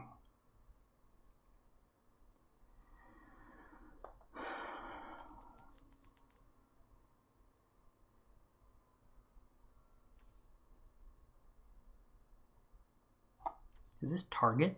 It is. I think I choose not to kill Chandra and play the backside of Redain. I think that's really useful in this spot. Hey, I'm meditating here. We already played our land for the turn.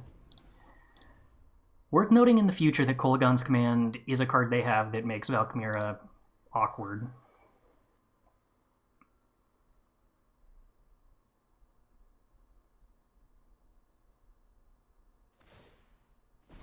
It doesn't reduce the life loss from Blood Artist, but it does make them pay 1 mana for every Blood Artist trigger.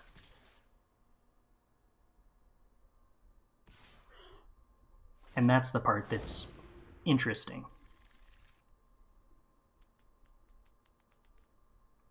It also makes blocks like this easier.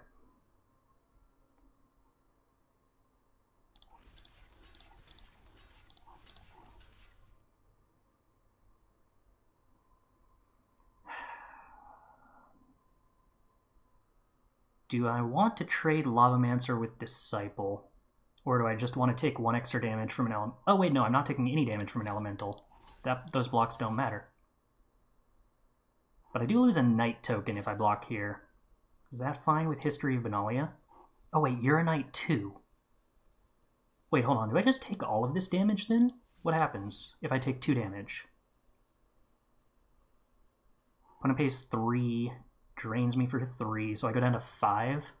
I probably can't afford that.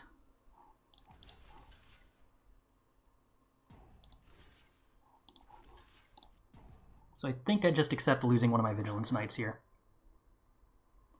We can't kill the Blood Artist with Lavamancer yet because it's summoning sick, but we can do that on our turn.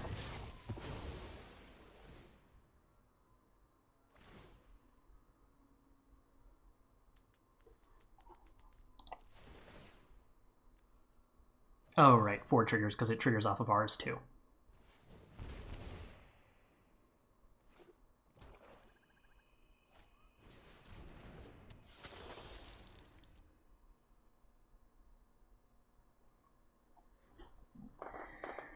Okay. Well, Lavamancer on Blood Artist seems interesting. Does History of Benalia give Vigilance? No.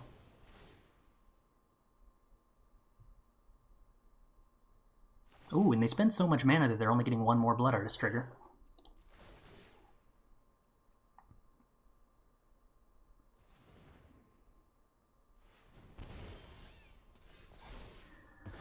Okay, Glorybringer, you're interesting.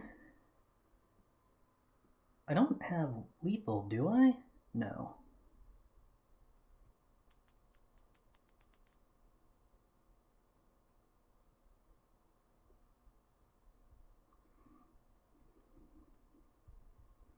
What would happen if I Perforos Intervention for 6?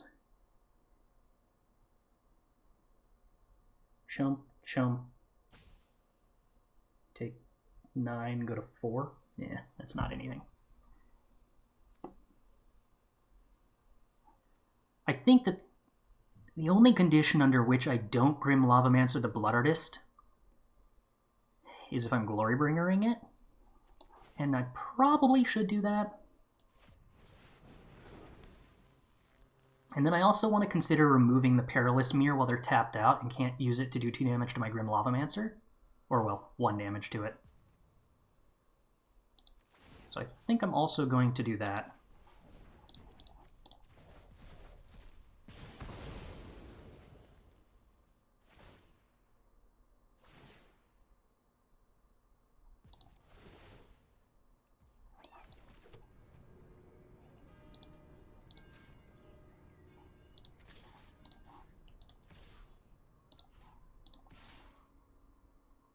And I think I just hold back Faceless Agent as a blocker.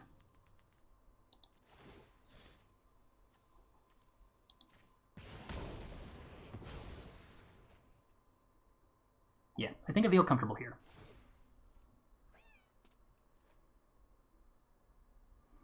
I could try to race, yeah, but like with Phoenix and Glorybringer and Cave of the Frost Dragon, I feel pretty comfortable not starting this race because I'm probably winning in the long run, especially with Valkymira. G-Rock! Thanks for the raid! How'd the stream go? I assume probably y'all were also doing the same event. You join us currently trying to get there on one bullet with a red-white aggro deck. I'm going to count how much mana I have to Perforos's Intervention and do it for all but one. So that is 5, 6, 7. Yeah, let's do it for 7. Right, 4, 8, yes. I can count. We do have a creature land, yes, but spending 6 mana to do 3 damage in the air, I like less than spending more mana to do 7 in the ground. Especially when our 1-flyer in the air is already lethal. With Grim Lavamancer, additionally. Plus, putting Perforos's Intervention in the yard gives us enough stuff to activate the Lavamancer, which is probably relevant. Opponent's only got one spell in hand here, so I kind of feel like that's hard for them to do anything with. Yeah. Because I guess they could have had like some kind of board wipe that killed the Phoenix and the token. But this is not good enough.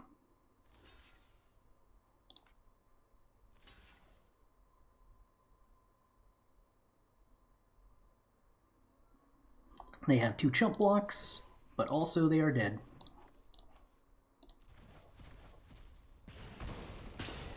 Oh, actually, come to think of it, if we had fired up Cave of the Frost Dragon... Oh no, we would have still beat Lightning Bolt because they couldn't Lightning Bolt the Cave of the Frost Dragon. They Lightning Bolt the Phoenix. The Cave does 3, and Phoenix going to the graveyard can't let us use Lavamancer. I guess if they had some kind of exile-based removal spell for the Phoenix, then firing up the Cave would have not been lethal. Can't think of many things there, though. Other than like the 4-mana removal spell that might have a student cost.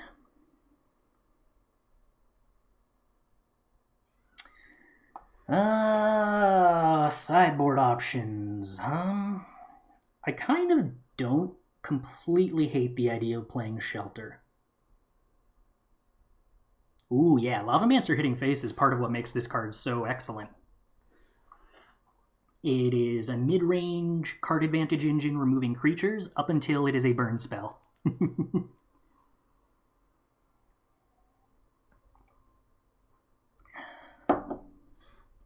we have anything bad to cut for Shelter? There is Goblin Ruin Blaster. That is probably our worst card in this matchup by a lot. Okay, I'm willing to cut that for Shelter.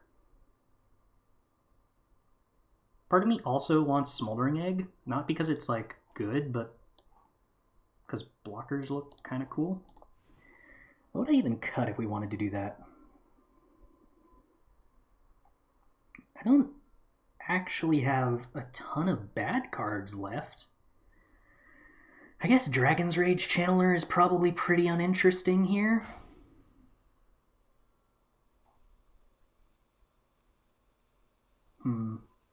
Okay, I'm kind of behind cutting Dragon Rage Channeler for Smoldering Egg, but that also makes me sort of want Faithless Looting. No, I think this match is too mid-rangey for me to want the card disadvantage of Faithless Looting. Oh, cutting Scrounger. Yeah, that is interesting. That might be right. That might be right. Aggro is solid, got there with mono red splash black, also used a 5-color green pile. Aggro has definitely been what I am the most comfortable playing in these so far. It feels, at the very least, like I understand how to build them better, and that results in me having a lot better results playing them, but it feels like they have an easier time getting a density of playables. Ooh, I like Redain a lot. We start with Bomat Courier. Next turn I can Pillar of Flames, Gutterbones, and play Usher the Fallen. Still can't help feeling that we're in a very awkward spot generally against Rankle. But maybe that's just my nervousness from how much it destroyed me in general in Game 1. Jadar, huh? Do I expect my opponent ever blocks Bomat with Jadar? I don't think so.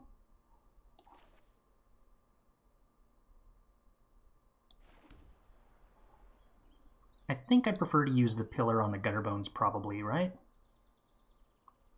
Maybe that's not true. Maybe I'm just supposed to use the Pillar on the Jadar, and should have done that before I attacked.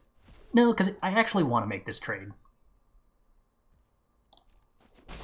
I'm pretty sure that I would be happy with Jadar dying and then Pillar of Flaming the Gutterbones.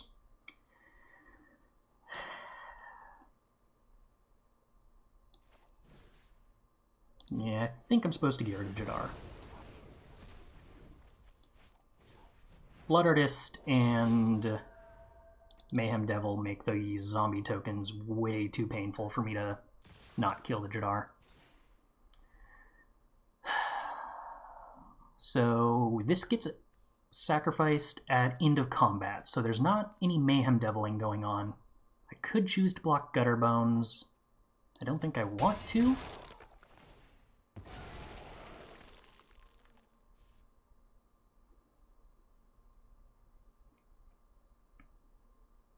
How many times in a row is it that you got the Courier in the opening hand?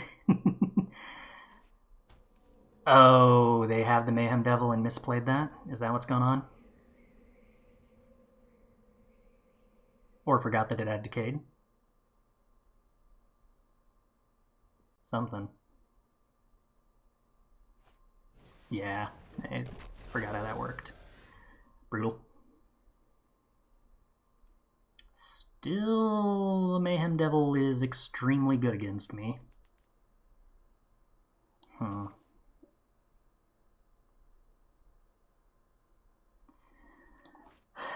I could try to get Raydane down on the shield side of things, which isn't great against Kolagon's command.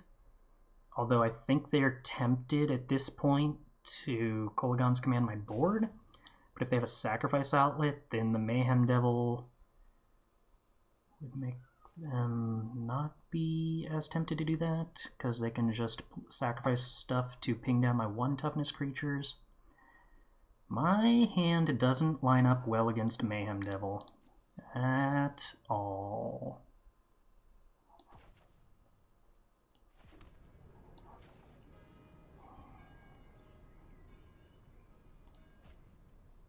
I think I'm just playing Raydane. Maybe I'm supposed to go for the Valkymira and just like play out Shieldbreaker this turn.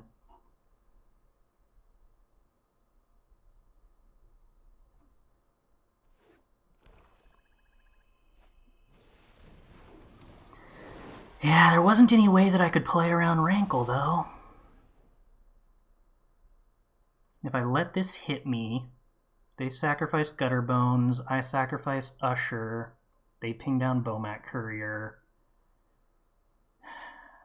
If I block...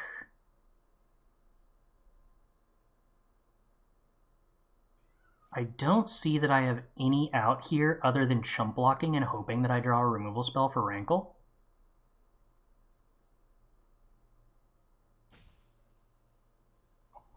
Yeah, letting Rankle connect here is just too deadly. Okay. So we get to Shock, we get to play Phoenix. At some point that can escape to block Rankle. I could choose to... Oh, if I sack Bomat Courier, they get a ping with Mayhem Devil and that clears out my board.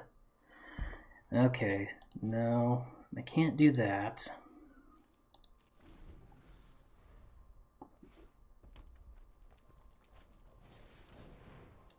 Jeez. Okay.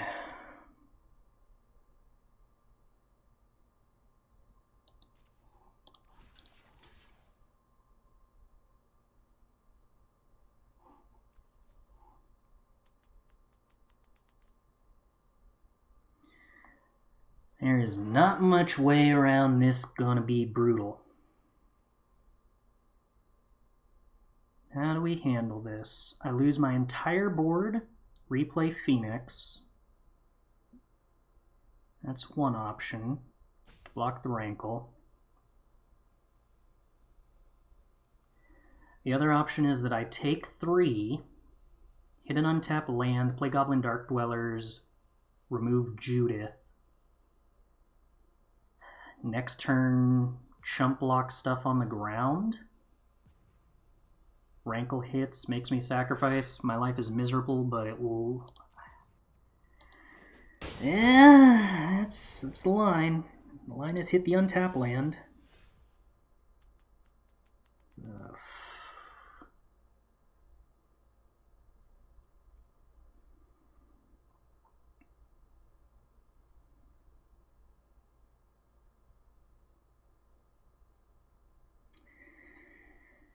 The line is die.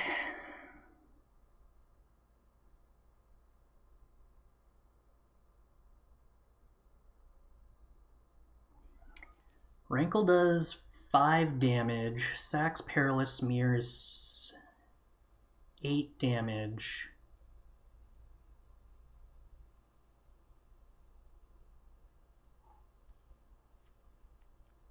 Chump block, block Smoldering Egg is like technically not dead, I think.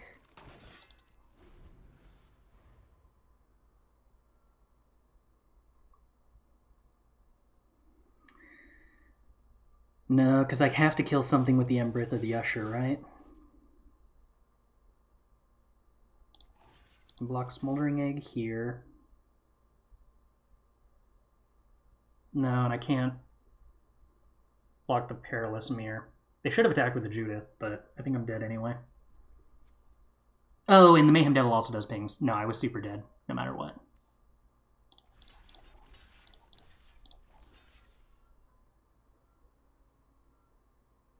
I guess maybe doing it this way.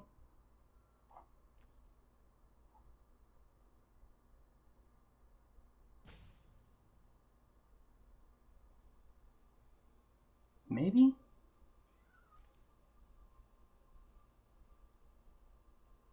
I don't know. I'll let them figure out the math.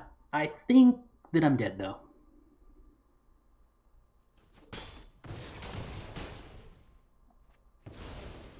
Right. 3 damage. Yes, I'm dead if they do this right. This is Exaxes, I believe. There's going to be 3 Judith triggers to deal damage to me. No, two Judith triggers here. Oh. Alright, I think they missed lethal.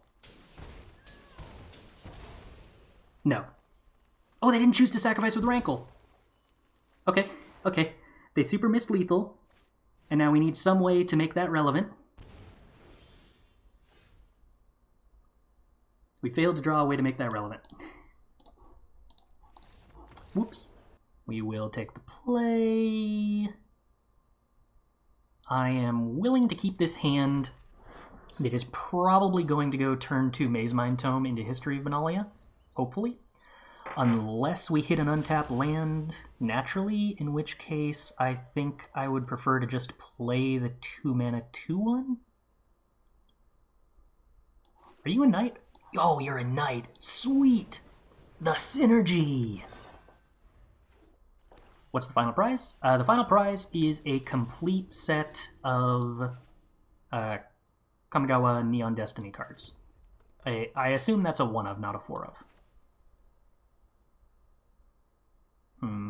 Faithful Disciple's good against Shieldbreaker. So we're going to wait. Because I don't really want to trade here. Not when I'm eventually going to get a pump. Anyway.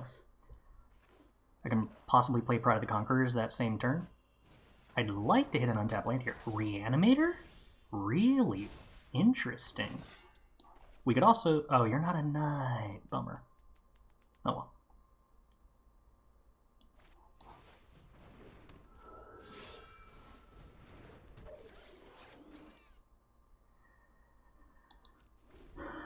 If I hit an untap land, we're probably going to have City's Blessing. If I don't hit an untap land, I guess a 1-drop still gives us City's Blessing? No, it doesn't. I need my opponent to not interact with me. Oh, they interacted with me. Rude.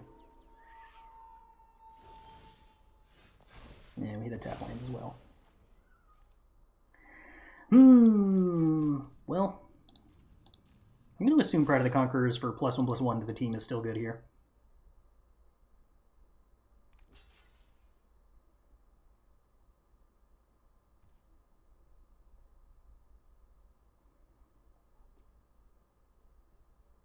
Is using Pride now worth saving the Shield Breaker, or should I just activate the Usher?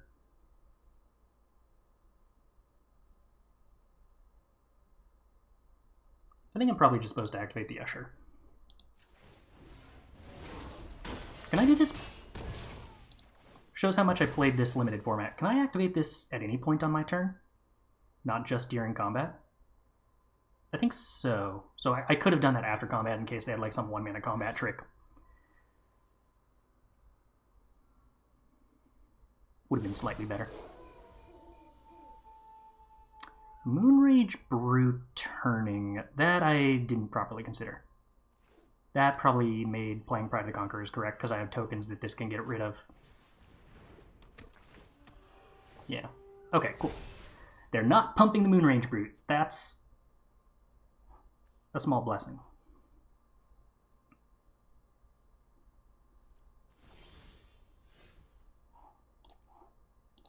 Nothing, huh? But it has First Strike. That's inconvenient. Because flipping Moonrage Brute back today would suck. And it more or less clears my board.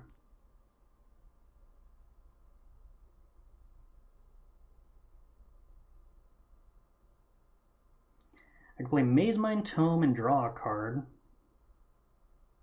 Play Goblin Dark Dwellers for nothing. I'd rather Goblin Dark Dwellers on a turn where it's going to flash back Pride of the Conquerors.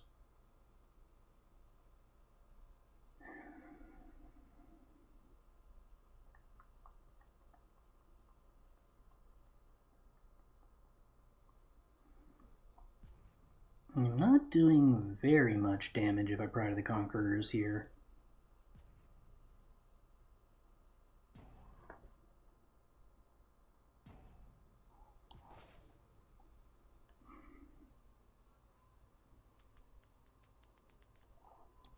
But I am getting pretty close to Den of the Bugbear lethal at that point, I guess. Alright, I'm going to go with this is probably still worth the attack. And I'd rather get my 10th land, or 10th permanent with Usher the Fallen than by playing Maze Mine Tome, because I don't want to flip the Moonrage Brute back if I don't have to.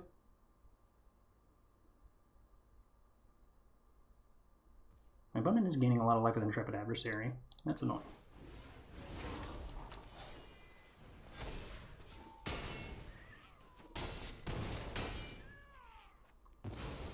I mean, them being down to 6 is sort of nice. They can Priest of Fellrights back Intrepid Adversaries. If they want a big lifelinker, it would be a 6/3, 6/4 if they pay everything into it. Yeah, that'd be a problem. But they'd be at 3, so I could also just top deck Lightning Helix or Glorybringer.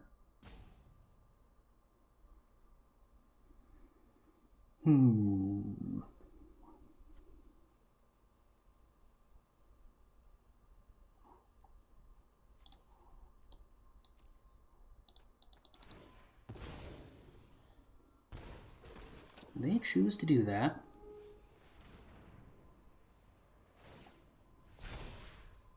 They pump it once. Okay.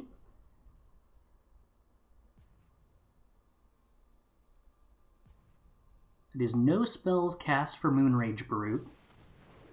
They give it flying. It's one spell cast for Moonrage Brute. That's really annoying. I would like to draw a way to remove Intrepid Adversary. Okay, that's 2 spells cast for Moonrage Brute. That's a lot of burn spells in my deck that are lethal now.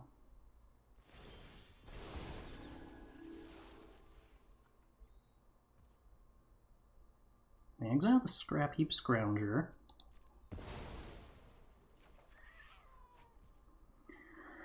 Reinforcements, huh? That does kill the Intrepid Adversary, but doesn't do anything to the Brutal Cathar.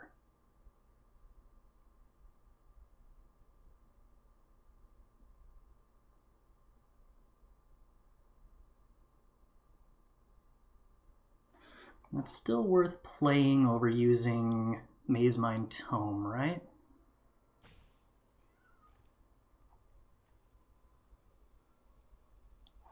I think so. It also puts them to 3 life, which locks them out of rebuying Priest of Fellrights to get Intrepid Adversary back again. Wait, why do they... what? Oh! I see. So... Intrepid Adversary died and then Brutal Cathar died. Right. What did you choose? Protected from creatures? Cool. Perforce's Intervention was a really good draw.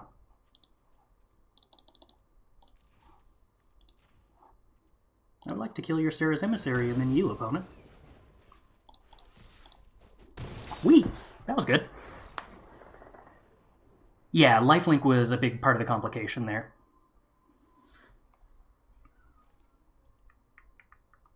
How many answers to Sarah's Emissary do I have in my deck? Is the answer literally 1, and did I draw it? Well, I guess I also had burn spells to their face, which was just Lightning Helix. But, so my opponent appears to be a Sarah's Emissary reanimation deck. That's going to be a problem. I probably have to play Cleansing Nova against that, don't I? I think I have to board into Cleansing Nova, which makes me happy I drew it. Sort of Body and Mind doesn't do damage. The creatures don't do damage, so Sarah's Emissary still locks out Sort of Body and Mind. What's the cut, then?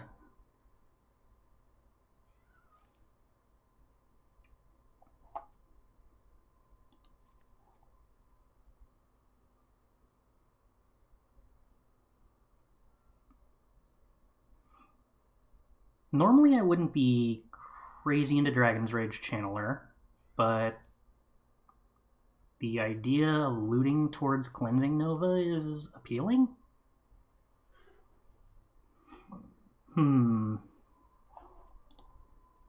We saw a lot of low-cost creatures that make me want every removal spell. Okay, wait. Ruin Blaster is just not good, so that's the cut. I should stop forgetting I can just cut Ruin Blaster, like, every time and be happy. That seems like an important thing to remember.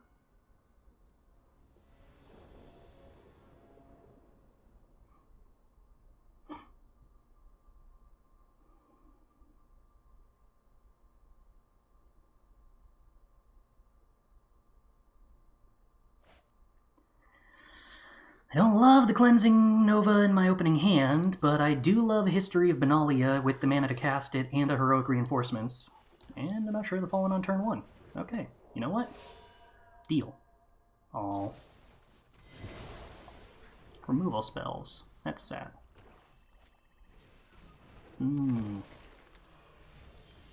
How come my opponent gets to interact on curve?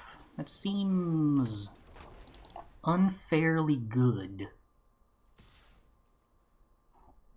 I will not be blocking the Tainted Adversary today. Foretold, so that's probably Poison the Cup.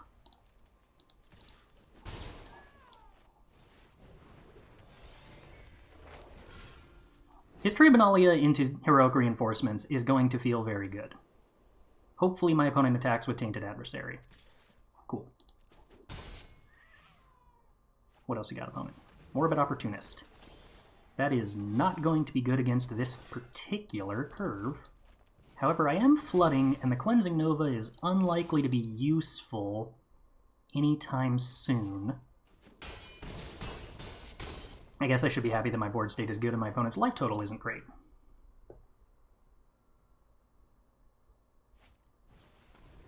Intrepid Adversary. We can kill that with Grim Lavamancer. Ooh, okay, Scrap Heap's cool. Oh, I've been doing a bad job with the Grim Lavamancer, because I need to consider that I have both Scrap Heap and Goblin Dark Dwellers to consider when it comes to what to exile. Let's see. Do I ping the Intrepid Adversary because I don't want my opponent to be able to kill one of these 4/3s and gain life? Or do I ping my opponent's face and let them gain 3 life and kill one of my creatures? This actually isn't a very hard decision at all, come to think of it. Okay, these two are free to get rid of with Grim Lavamancer.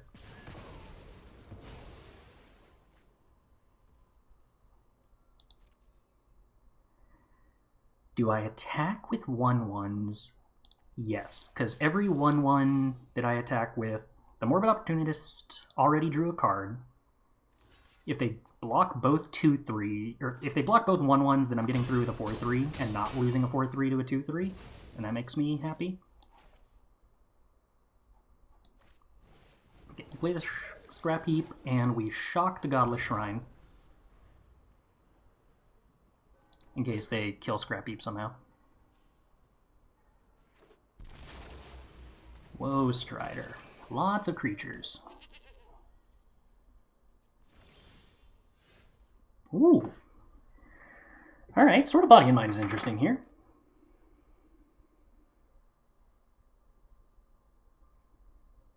How do we do this?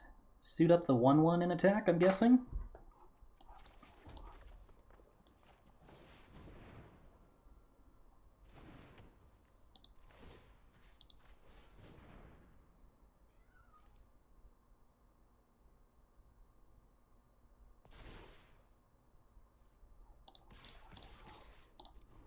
I'm assuming they just block everything here.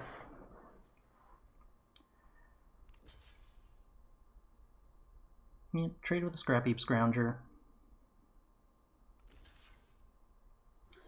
There's a very real chance we win this game by casting Cleansing Nova to blow up artifacts, so that our Grim Lavamancer can do the last 2 points of damage.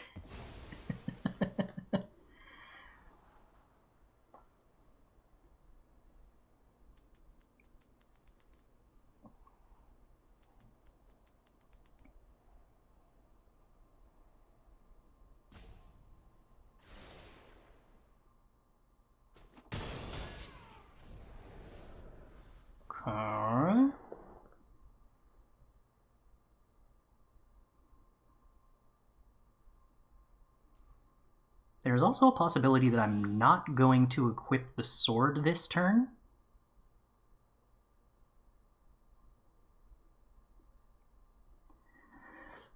If I don't equip the sword and attack, I could theoretically have lethal with Cleansing Nova, but assuming the opponent has a removal spell, I think I want to make the Morbid Opportunist die, so I should equip the Knight.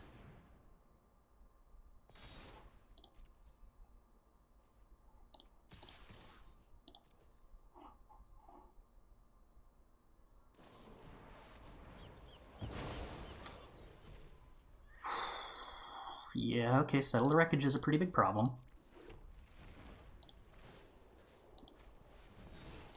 Good news is that didn't trigger Morbid Opportunist, I guess.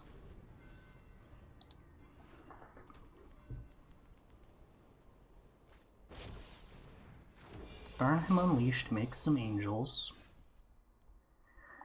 Oh, Swords to Plowshares, you are not good right now, because I can't let my opponent gain life, but I need to put cards in the graveyard. Yowzers.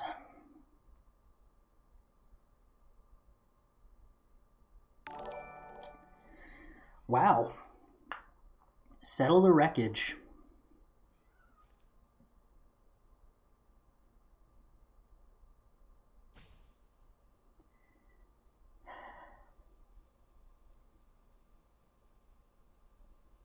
If I Cleansing Nova to blow up artifacts and enchantments, I have a lot of potentially lethal top decks.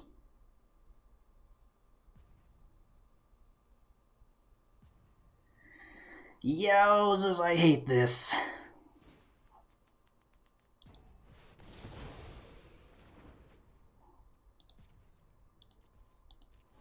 I hate this a lot.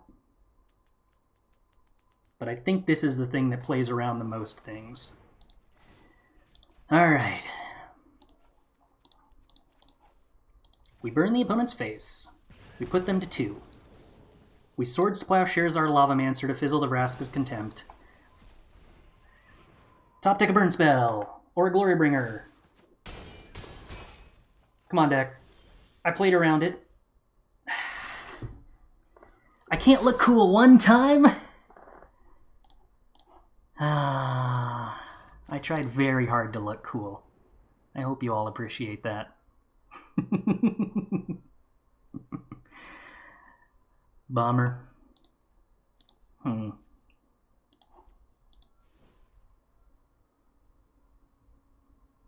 Any changes? I don't believe so.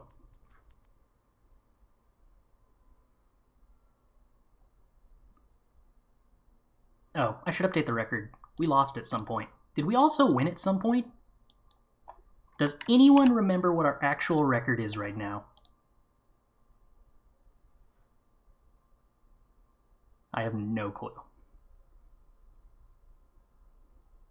You could tell me that we were going to be at 7 wins after this game, and I might believe you. Although I don't think we're quite that far. Probably not.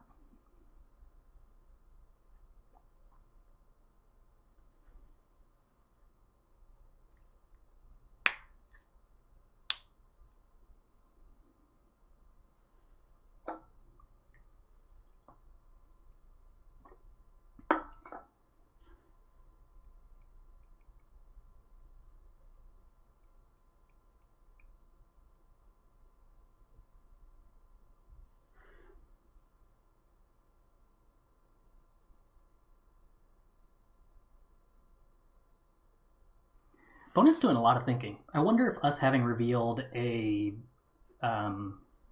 board wipe is changing their plans at all. Oh, we curved History Benalia into reinforcements, and we still lost that game, didn't we? Oh, that's sinking in suddenly. That doesn't feel good.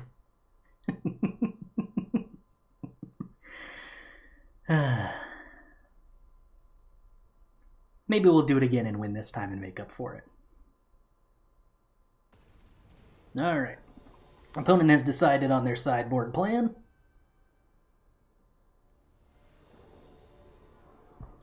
Take the play. Alright, we got 1-drop, 2-drop History Benalia. That is pretty good. We also have a Lightning Helix and Berberos's Intervention, so, like, this is a hand that does many things. And most of the things that it does... Ooh! At some point, when History of Benalia ultimates, we can also flip this Ambitious Farmhand? That's kind of neat. I still haven't ever activated that Coven ability.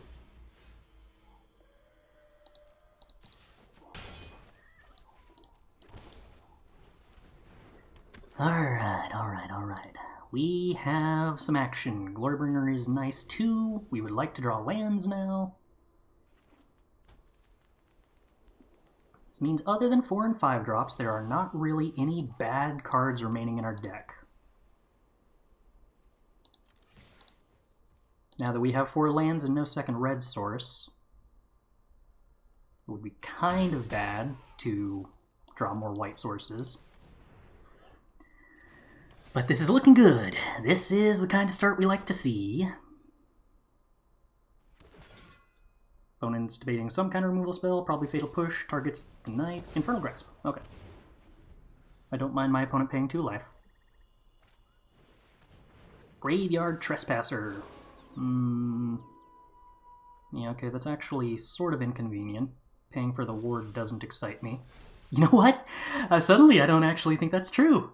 I am sort of happy to pay for the ward discarding Scrap Heap Scrounger. Am I? I kind of want to play Scrap Heap Scrounger this turn, though. No.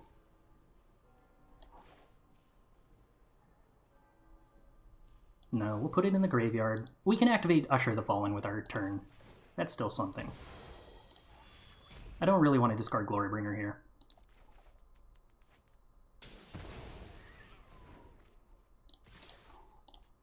Alright. We're still curving out. That's the important thing. Better to discard Purpuros's Intervention? I kind of like this being a removal spell. In a world where we can't activate Scrap Heap Scrounger on the next couple of turns, I guess it's playing the Scrap Heap Scrounger that turn that's the major difference, huh? Okay, Settle the Wreckage, and how do we play around it?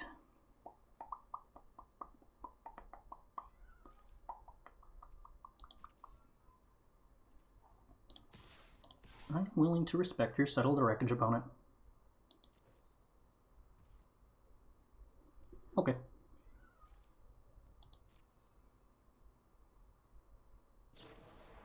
Aha! So we still get to activate Ambitious Farmhands Transform. And we get to make a token. And then we get a bunch of lands. I am wow, that is shiny. I am satisfied with how this has gone. I would like more red mana, please.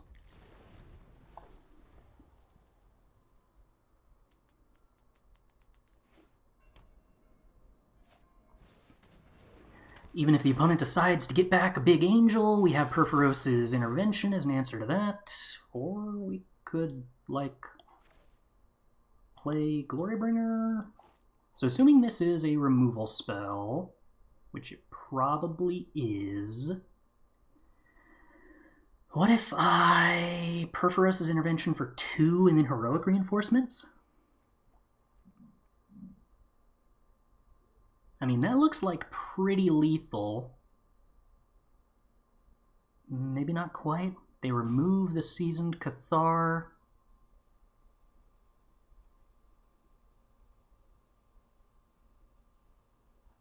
They block a 2/2. They take 3 plus 6. It's 1 short of lethal through a removal spell. Yuck.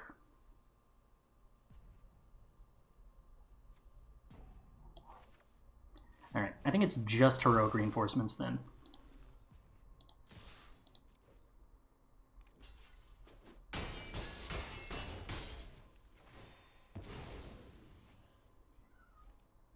We hold on to Glorybringer, we hold on to Purpuros's Intervention.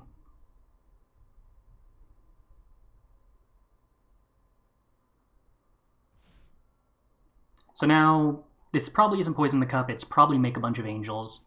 But Make a Bunch of Angels isn't good enough here. Alright. Did in fact get there. Okay, what does that put us at for record? Was that our 5th win? Did I successfully keep up?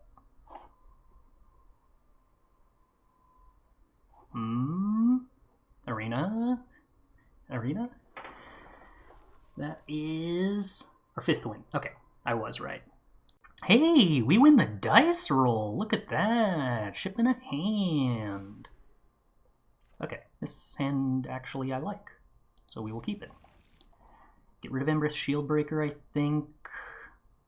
I mean, emptying the hand for Bomat Courier is kind of tempting, but also Heroic Reinforcements is stellar. I think Empress Shieldbreaker is just slightly weak enough to be worth getting rid of.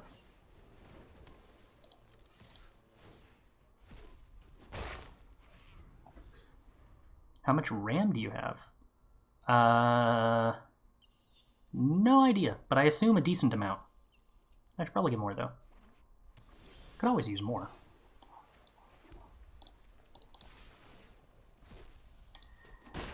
I really hope I don't have to end up discarding this heroic reinforcements. Opponent led on Kazul's Fury. Okay. Well. Would I rather Pillar Flame Targanar or Perforos's Intervention it? I guess Perforos's Intervention is slightly more likely to be good if we get a land drop next turn. And we are holding up Swords to Plowshares. Although, if my opponent plays a 3-3 or a 4-4, I probably don't Swords it immediately. Because I could Perforos it if I hit an untapped land. No. Alright, my hand is very awkward now. I would like to draw a shock land so that my Scrap Heap... Alright, Scrappy. We're in danger. Help us.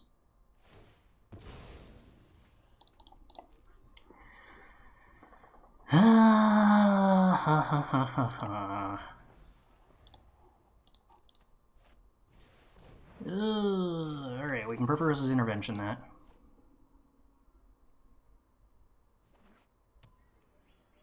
Don't you dare play. Yuck. A 5-5. It's like the worst possible thing.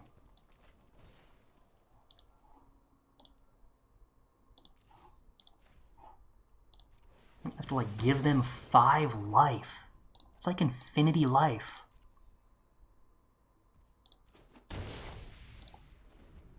I thought Swords to Plowshares was supposed to be a good removal spell.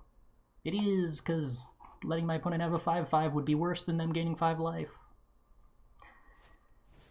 Mana Form Hellkite. Okay. I like that more than my opponent having 5 life.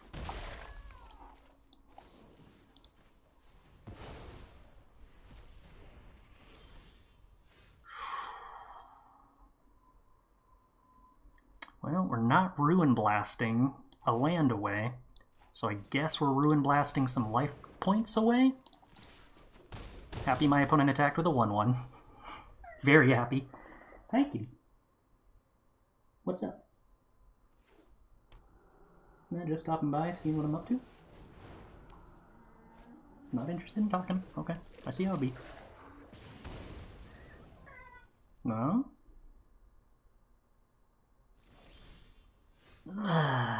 Come on. Oh, goodness, goodness, goodness, goodness. Hello, kitty. I wondered if me not talking to you would be too much to handle.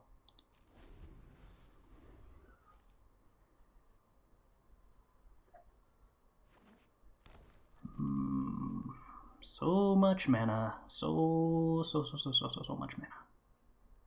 We do get to play with Fire Their Face to put them to 5 and then scry towards a land. So that's nice.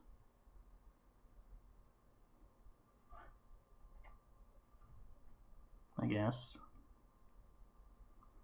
Depending on how aggressive they want to get, it's possible we might have an opening to attack with Heroic Reinforcements after this. Have I used Lightning Helix already? No. Okay, Lovestruck Beast gets in. I'm fine with that. Ember Cleavis. Mildly concerning.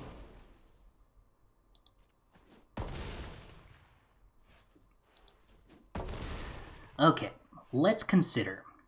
If we play with Fire Their Face and put them to 5 and scry to Heroic Reinforcements, we get to attack with everything.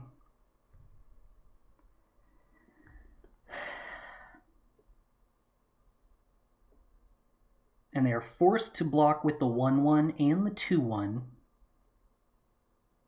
or else they die. That leaves them with no board and a Lovestruck Beast that can't, hopefully, attack. Alternatively, if we play with Fire the 1-1, we don't get to scry. If we hit the untapped land, we win if they don't have interaction.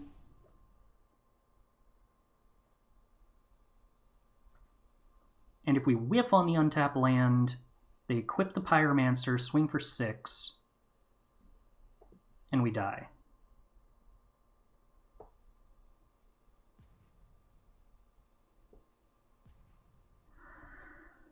Lethal if we hit an untapped land. I think I'm supposed to go for the human. That's a really tough choice. Ambitious farmhand. Interesting. Okay, so we get to attack with a scrap heap. They do block. Okay. I'm assuming this means they have a 1/1 and just don't want to die, which is bad.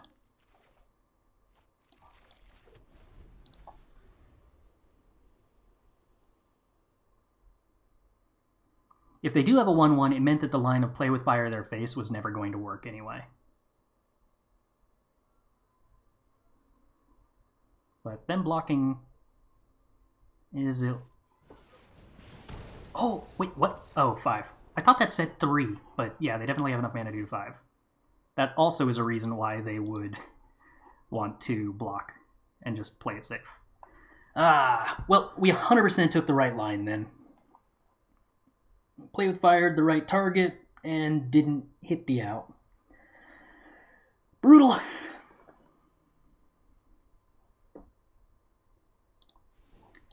Changes. When the opponent's on green-red creatures. Does make my life unhappy. Opponent had enough dual lands that I'm somewhat comfortable keeping Ruin Blaster in. I don't like Faceless Agent. I don't like Smoldering Egg. I definitely have to keep in Lightning Axe against a deck that has Lovestruck Beast. Could play Cleansing Nova or Shelter, but I don't think that that's correct, so we're running it back. All we gotta do is beat green-red twice. That's all we gotta do. Take the play. Hand is pretty awful, so we got a mulligan. I need a curve. This hand's also very not great. We're gonna keep, and I think I ship Lightning Axe.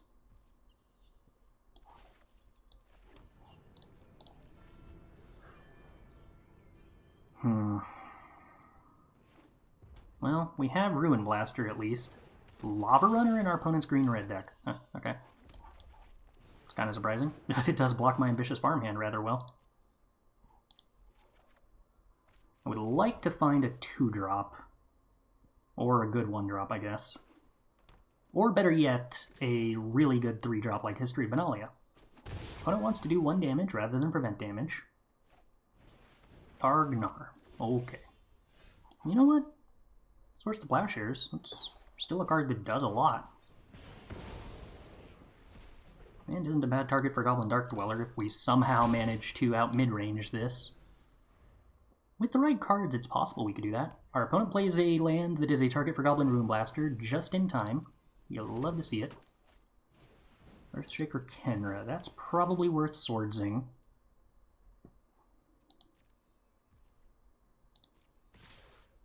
I mean, Lovestruck Beast is also worth Swordsing, but we're going to have to hope that Goblin Dark Dweller can handle that part of this. Ooh.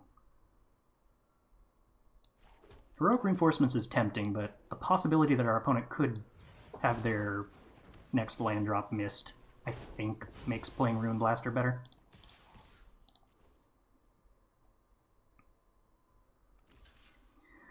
Alright, 1/1 down.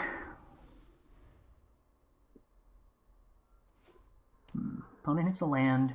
Wow, doesn't play the 5/5. Really not respecting my ability to attack them at all. We need a tap land, so we do get to Goblin Dark Dwellers next turn. Heroic Reinforcements eats the Faceless Agent. Really, they care about having a 2/2? I guess my board does look like a bunch of 1/1s now, which makes the 2/2 seem interesting. Sure. Wow, they really think they're out aggressive decking us. Okay. They might be sort of right. But we're definitely getting rid of the 5-5 and going to continue racing since we're now ahead on board. Sandorian82, thanks for the follow. Glad you're enjoying the stream. Maniform Hellkite. Wait, is Glorybringer not dragon? No, Glorybringer. Glorybringer, no. Glorybringer, you had one job. Alright.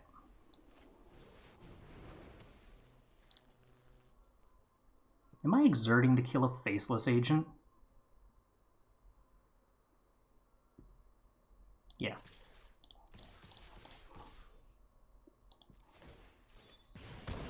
Oh, no, I'm not. I guess that doesn't... It still stops... no. Alright, I don't know. Maybe that was fine. Maybe it wasn't. But yeah, agent also being a dragon. Art misleading. Yeah, this is where it hurts, because now they have a double block on Goblin Dark Dwellers.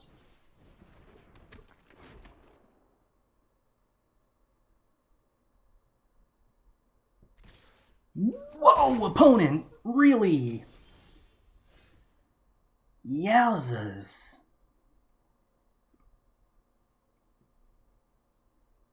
Opponent is so convinced they are an aggressive deck. Jeez. Okay, so they have to double chump block Goblin Dark Dwellers to live. If I fire up Cave. But there are ways I die on the backswing if I do that. I think I just want to swing with Goblin Dark Dwellers, force the double chump, and then hold up Lightning Helix. Would have won if you hadn't exerted. Well, them having a 1-2 to block that turn also would have changed the math a lot.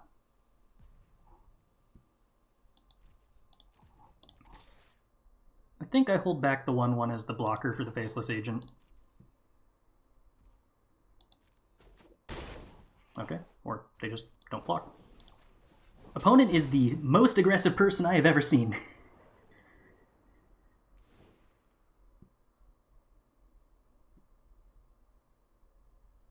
So opponent is just 100% convinced their deck is infinity aggressive. Should I be boarding into Cleansing Nova under the assumption that I actually have the capacity to be the more defensive deck if the opponent is that convinced of this?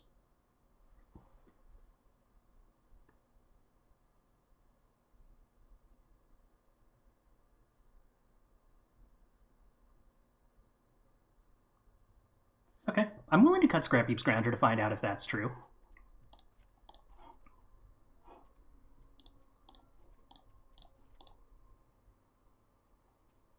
You've convinced me, opponent.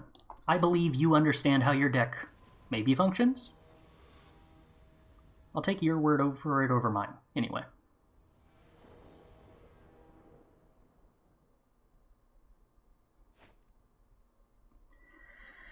Oh, hand. It's aggressive, but it has the potential to just never draw a land and lacks any mid-range options to make up for it. I don't think I can keep that, even though I want to. Oh, come on, deck!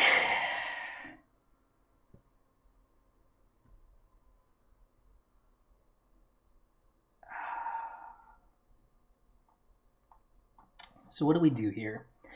I can keep this and ship Shieldbreaker. Heroic Reinforcements is a pretty terrible card in this position.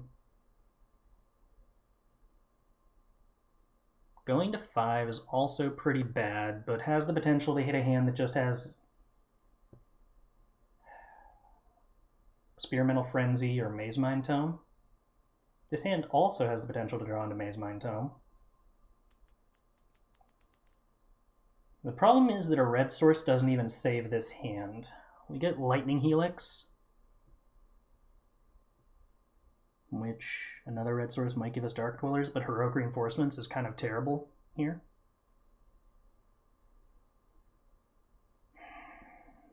I don't think I can justify taking a mulligan to 5 to ship this, but This is not looking good. Had we not snapped off the draw on the first hand, we had 1 land. And the recovery options, if we failed to draw lands, weren't really there. Like, there was no go over the top mid-range card.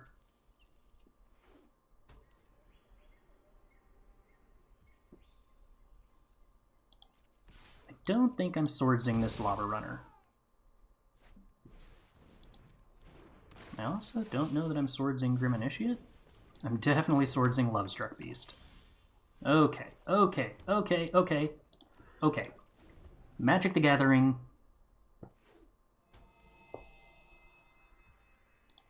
Magic the Gathering. I would like to Lightning Helix the Lava Runner, please.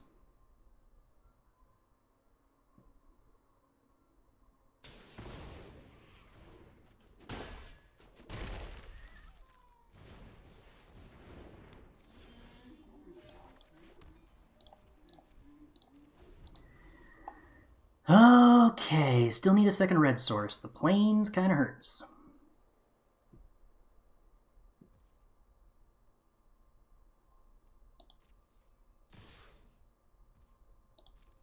You got an Embercleave opponent?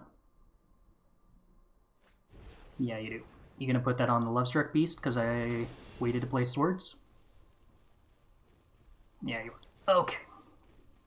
Small mercies. Taking slightly less damage. Alright. History Benalia. Still need another red source for the Goblin Dark Dwellers, but their targets for Embercleave aren't excellent. We get to follow up History Benalia with a Heroic Reinforcements. Their life total is like infinity. Yeah, that's why I didn't want to main phase this swords, or was explicitly because I was concerned about denying them a little bit of damage with the Embercleave. Oh my goodness, the Cleansing Nova that we boarded into. Interesting.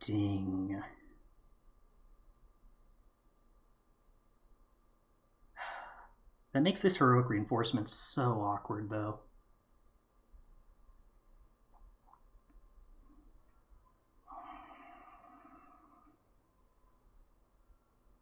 I don't want to commit more to this board. Raimona's only got 1 card in the graveyard for Grim Lavamancer.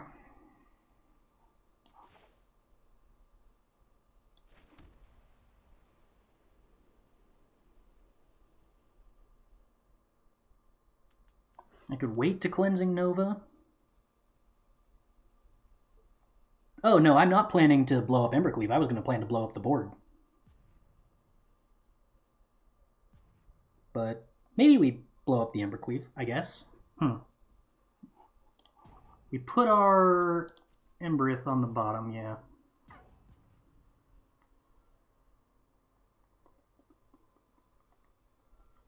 Maybe, yeah, alright. Maybe blowing up the Emberith, or the Embercleave is where we're at. I hadn't really considered that, but okay.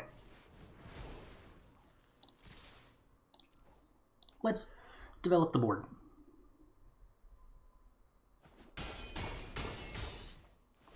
My thought was that if I blow up their board, then... yeah, that's painful. Then the Embercleave on its own isn't scary.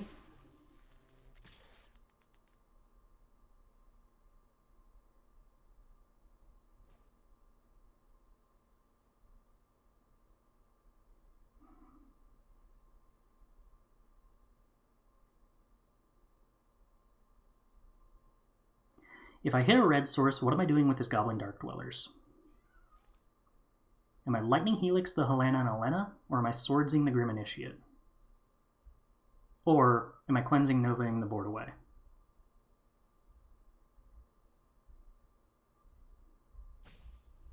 If I'm Cleansing Novaing the board away, then I probably want to block this Faceless Agent.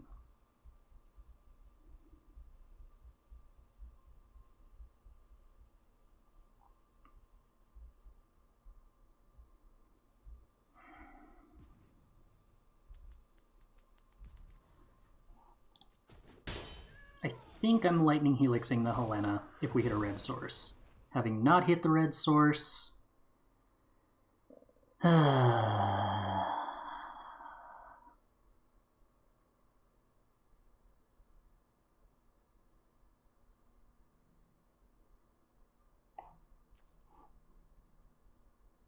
I get a 1-1, huh?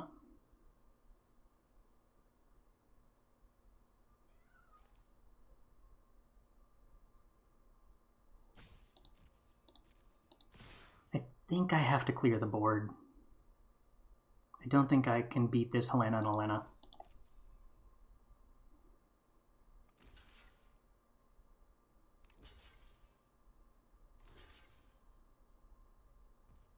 Kind of them to take the 4.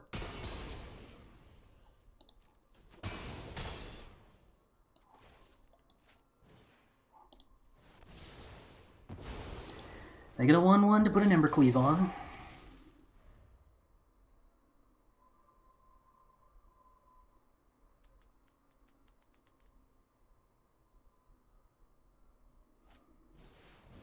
Oh, Karn making tokens sucks. Please uptick, please uptick, please uptick, please uptick. Please make the mistake every Karn player makes an uptick. Thank you! That's the benefit. Okay. That's a start. You can have the Banefire. Giving them the Banefire with that Hull is actually kind of annoying.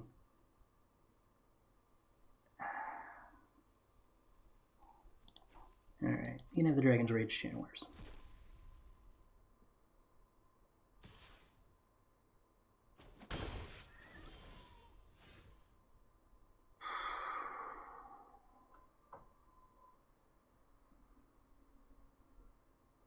I really need a second red source. Drawing second red source into swords would have been absolutely amazing. But I'm 1 mana short of equipping this Lavamancer, and they're probably just going to Banefire it.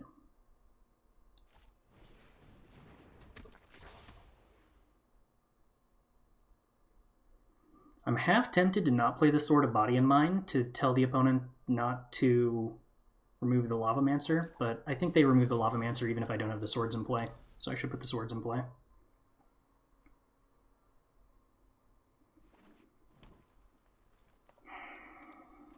So they play the Dragon's Rage Channeler, then Banefire the Grim Lavamancer. I guess they could also just Banefire the Lavamancer, equip Embercleave. Nah. Then they haul and put a counter on the zombie army. Yuck, yuck, yuck, yuck, yuck, yuck, yuck, yuck, yuck, yuck, yuck, yuck, yuck, yuck.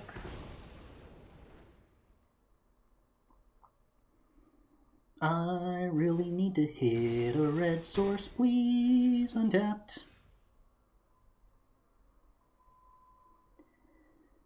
Ah, goodness, goodness, goodness. Nothing else in exile. Equip is 6, 7, puts me to 6. Alright. We're representing Cave of the Frost Dragon blocks. Jeez. Oh, mana base, mana base, mana base.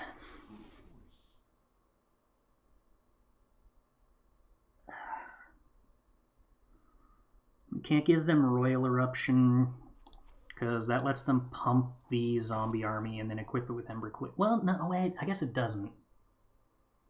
They're 1 mana short of that. Maybe I should have just hoped they didn't draw a land and given them the Royal Eruption.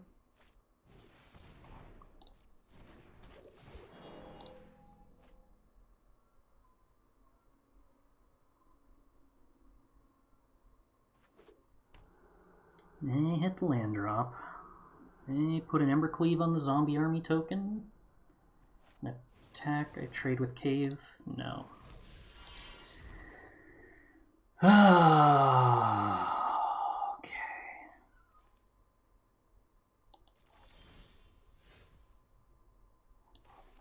Yeah, that's the ball game. Cute. Okay.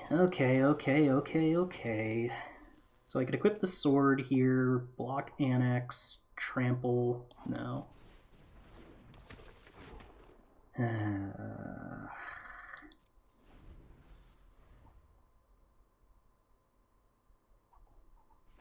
12, no, I'm dead. They got like 4 ways of killing me here.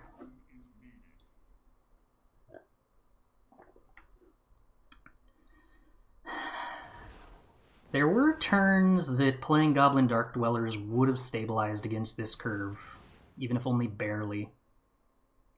Had we then managed to equip the Goblin with Sword of Body and Mind to start milling our opponent. But draw is not good enough to get there.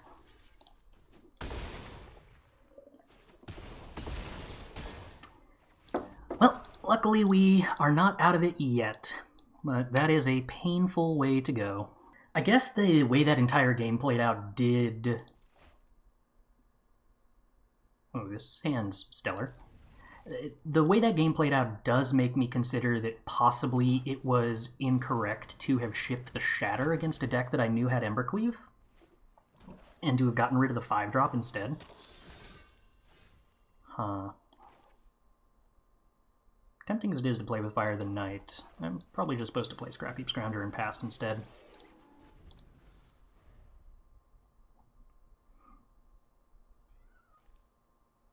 If we continue drawing lands, then we have Phoenix of Ash into Sword of Body and Mind as a 5-drop. Knight of the Elven Legion does nothing, presumably. What 2-drop you got? Black, white, presumably aggro opponent.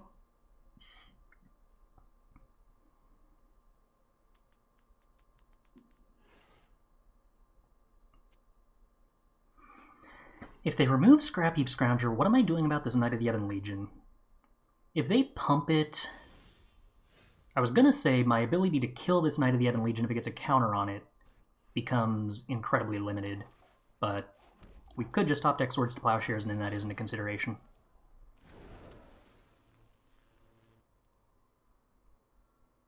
Opponent's got some removal spell, debating what to use it on.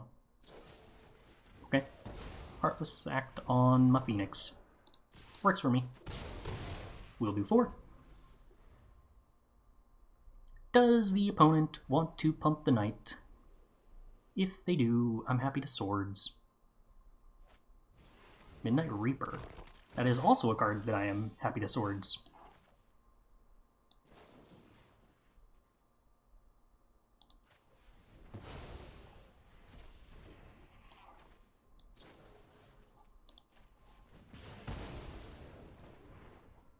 And then I think we just attack their face still. Alright, so we got some stuff in the graveyard that's kind of torn between Lavamancer and Phoenix of Ash. I think I would rather Perforos's Intervention, the Sedgemoor Witch, swing with Lavamancer, and have Fuel for Phoenix of Ash currently, than use Grim Lavamancer to remove the Sedgemoor Witch.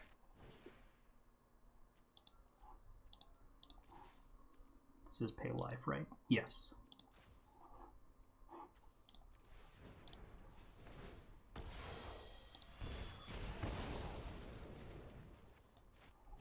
Alright, and we keep poking away at the opponent.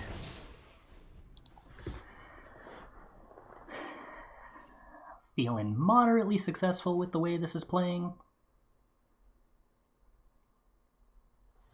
Our opponent's got a deck that our removal spells seem pretty well set up against, which is nice. I think I'd rather play the Bomat Courier here than set up swords. Opponent not representing Settle the Wreckage, so we're just going to use the Usher the Fallen ability. Cue the opponent casting Dark Ritual into Settle the Wreckage. Okay, Cathar Commando. Gets to block something and then sack to blow up something else to prevent the most damage? Is that what's going on?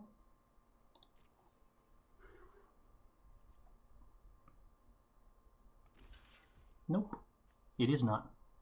Okay. Damage? Yes. Alright, keep going wide. We are We are making do with a scrappy little deck right now. Solemn Simulacrum. Okay, we can remove that with Lavamancer if needs be. In fact, we could escape Phoenix, deal 3, block 3. They're forced to block Usher the Fallen. And we're pretty safe against a board wipe. Would you rather keep Scrap Heap in the graveyard or a... Probably rather keep Scrap Heap in the yard. Rather than a spell that we could play with Goblin Dark Dwellers. Because if my opponent board wipes, then I can just replay the Phoenix of Ash anyway. So I don't think that's what I'm supposed to play around. Maybe I'm supposed to play around Settle? No, because I can just Grim Lavamancer if they settle. They have to block the Usher, so I'm going to have 2 cards in the yard this turn.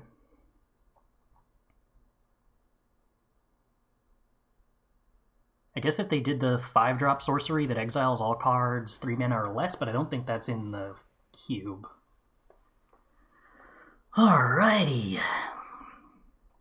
Anything we want against opponents' black-white, aggressive, low-cost, grindy stuff. There's a possibility that Smoldering Egg is an interesting card here, and I'm willing to bet that Goblin Rune Blaster is not. So we will keep the Smoldering Egg to do blocking, and possibly eventually transform, maybe. Even though it is really hard for us to transform it. And I don't know why the last time that I did that, it turned out to be easy enough that I now think that it's trivial. I guess Purphoros' intervention helps. Faithless Looting also would. Am I willing to cut Lightning Axe against them to bring in Faithless Looting? No. Not really. Good talk.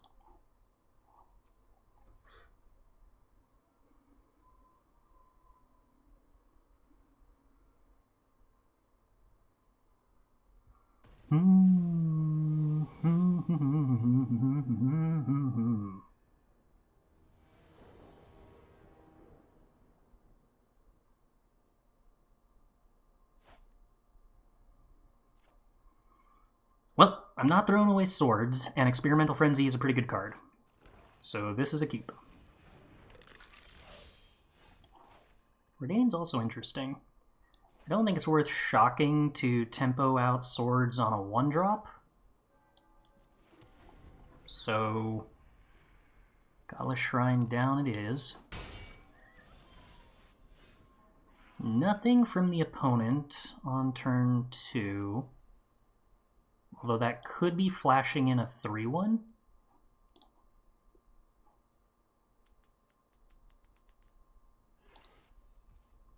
They did get priority there, I think. If opponent is flashing in a 3-1, then I think I want to play Embereth Shieldbreaker as a creature to block the 3-1. Oh, okay. Mana Tithe is also a card that I don't mind trading with.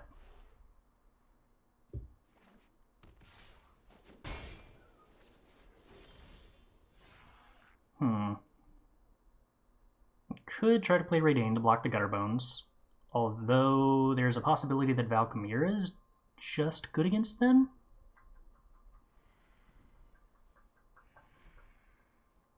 I'm interested in Valkyria and grinding them out with Experimental Frenzy. It does mean that I need to use my spells now. So I could Purphoros' Intervention the Gutterbones, holding up Swords to Plowshares.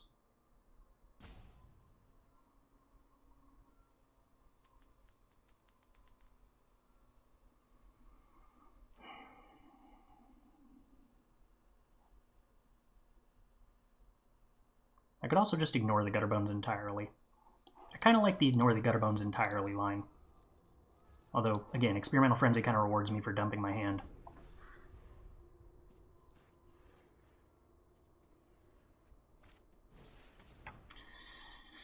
Oh, so I could lose my Experimental Frenzy. There goes that plan.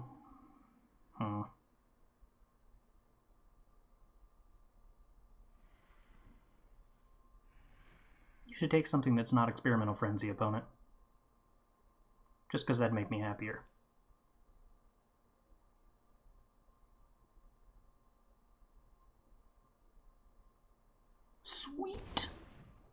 That makes me wish I had used Perforos's intervention earlier, but whatever.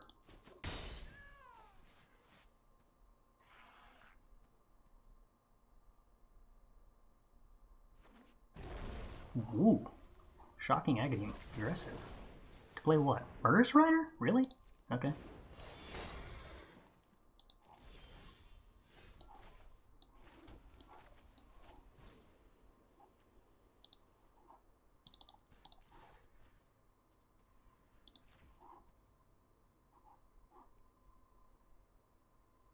Yeah. I'm willing to just get rid of their creatures.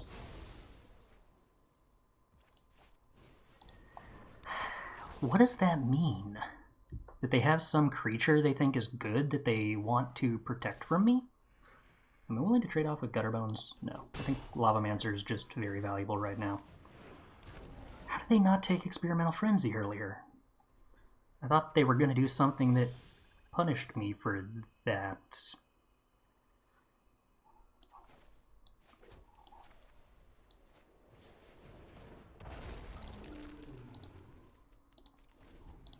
Huh.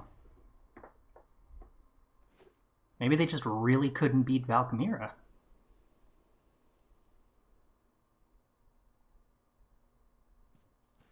But now they're kind of flooding. I can block Gutterbones and Swords Solemn Simulacrum. And then Grim Lavamancer ping down Gutterbones. It leaves them with Gutterbones, but I'd rather leave them with a Gutterbones than... You know what? I'll take 2, actually, to play around... You know, is there anything they could play here that they play it and both players discard a card? Yeah, there's Planeswalkers. In which case, I should have blocked Solemn Simulacrum and then pinged the Gutterbones. So I'm taking 2 extra damage here for no reason, but I'm going to play around refusing to go empty-handed. Well, I'm happy I didn't use the swords. Huh. Okay.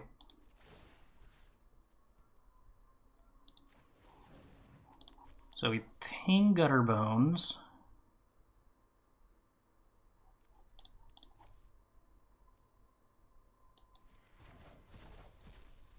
Take 2.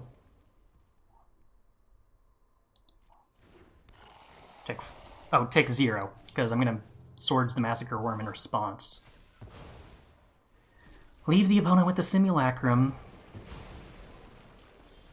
Hope... Oh, do I play this land before Frenzy? It lets me cast more possible spells off the top, but it's worse if there is a land on top. What are the odds on that? I don't know how the math on that works. Rewarded!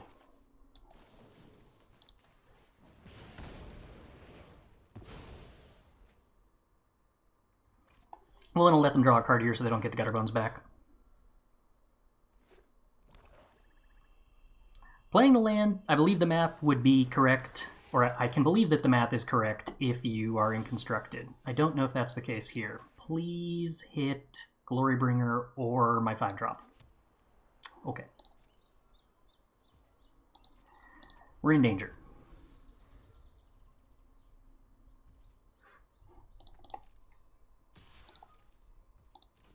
Taken 5. Opponent's plan to not take Experimental Frenzy, looking somehow correct.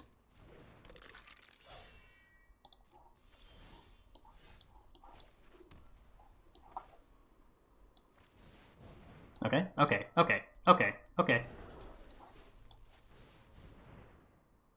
So if my opponent has no removal spells or creatures with flash,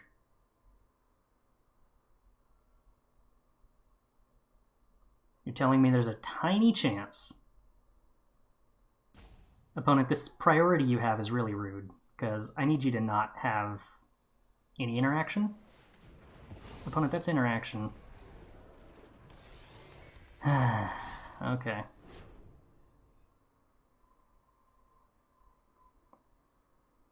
Man, the Goblin Dark Dwellers would have been so good. Oh, that's 2 interaction, opponent. Rude.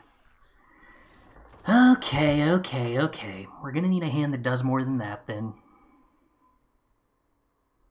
6 drops, huh? Opponent's a deck that's really running the whole curve.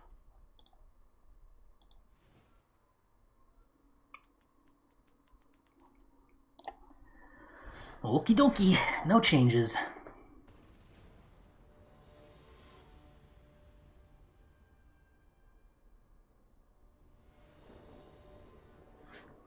Take the play. This hand is weird. I don't love it, but okay. At the very least, if they can't interact quickly with our Bomat Courier, we do have a lot of removal.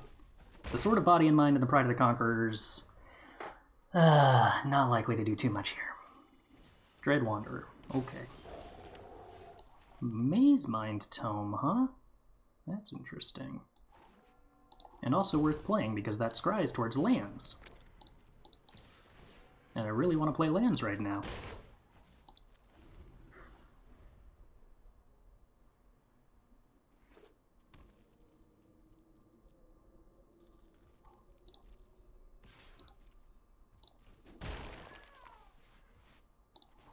Nothing, says the opponent, and also not blocking Bomat Courier, says the opponent.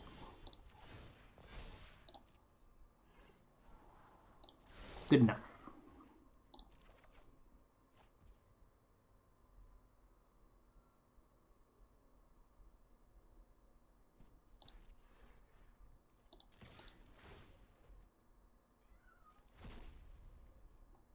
Does opponent flash in a 3/1 blocker? They do. My response to that will be to remove it. And then in the interest of emptying my hand for this Bomat Courier, we will also be killing this Dread Wanderer.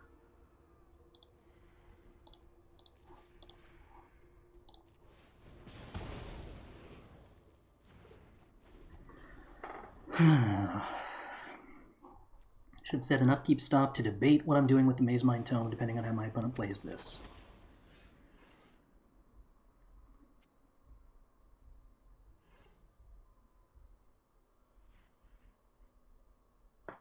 I don't think I scry here, because hitting a land doesn't really change anything. And there's a chance that if my opponent blocks with a Sedgemoor Witch... Wow, Experimental Frenzy was like the worst possible draw. That makes my life so awkward.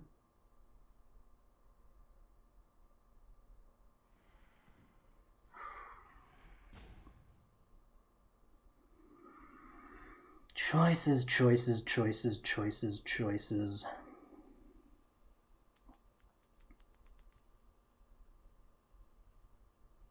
I kind of so badly want to draw with Maze Mind Tome and try to find either a removal spell or a land. Both would be nice. Oh, not like this. Land drop would have made Experimental Frenzy a lot stronger. But now the cost of discarding my hand is pretty high because I have good cards but no land. Oh, come on. It's like the worst possible things that I could be drawing.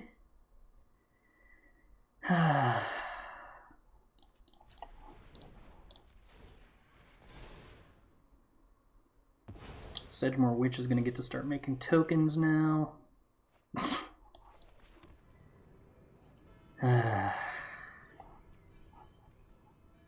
Do I attack and hope my opponent has nothing?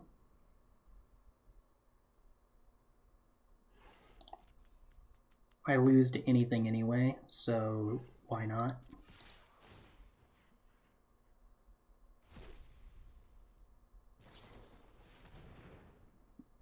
Because Restoration Angel was the one card I could think of that would punish this line, and I even made sure not to say it out loud. Jeez. Okay. Alright, what do we got in the graveyard? Play with fire. So, I can Goblin Dark Dwellers next turn with a land drop to hit the Sedgemoor Witch. Take 6, 9, go to 6 with a Resto Angel and Cave in play.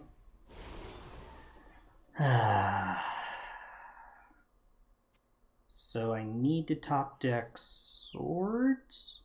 I need to like play Experimental Frenzy, hit untapped white land Swords. It's like the out.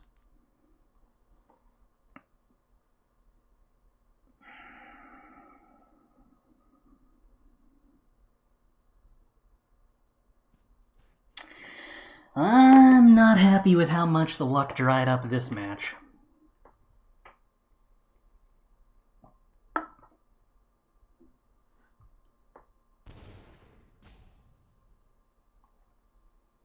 Alright, opponent left us with Experimental Frenzy, so we still have an out.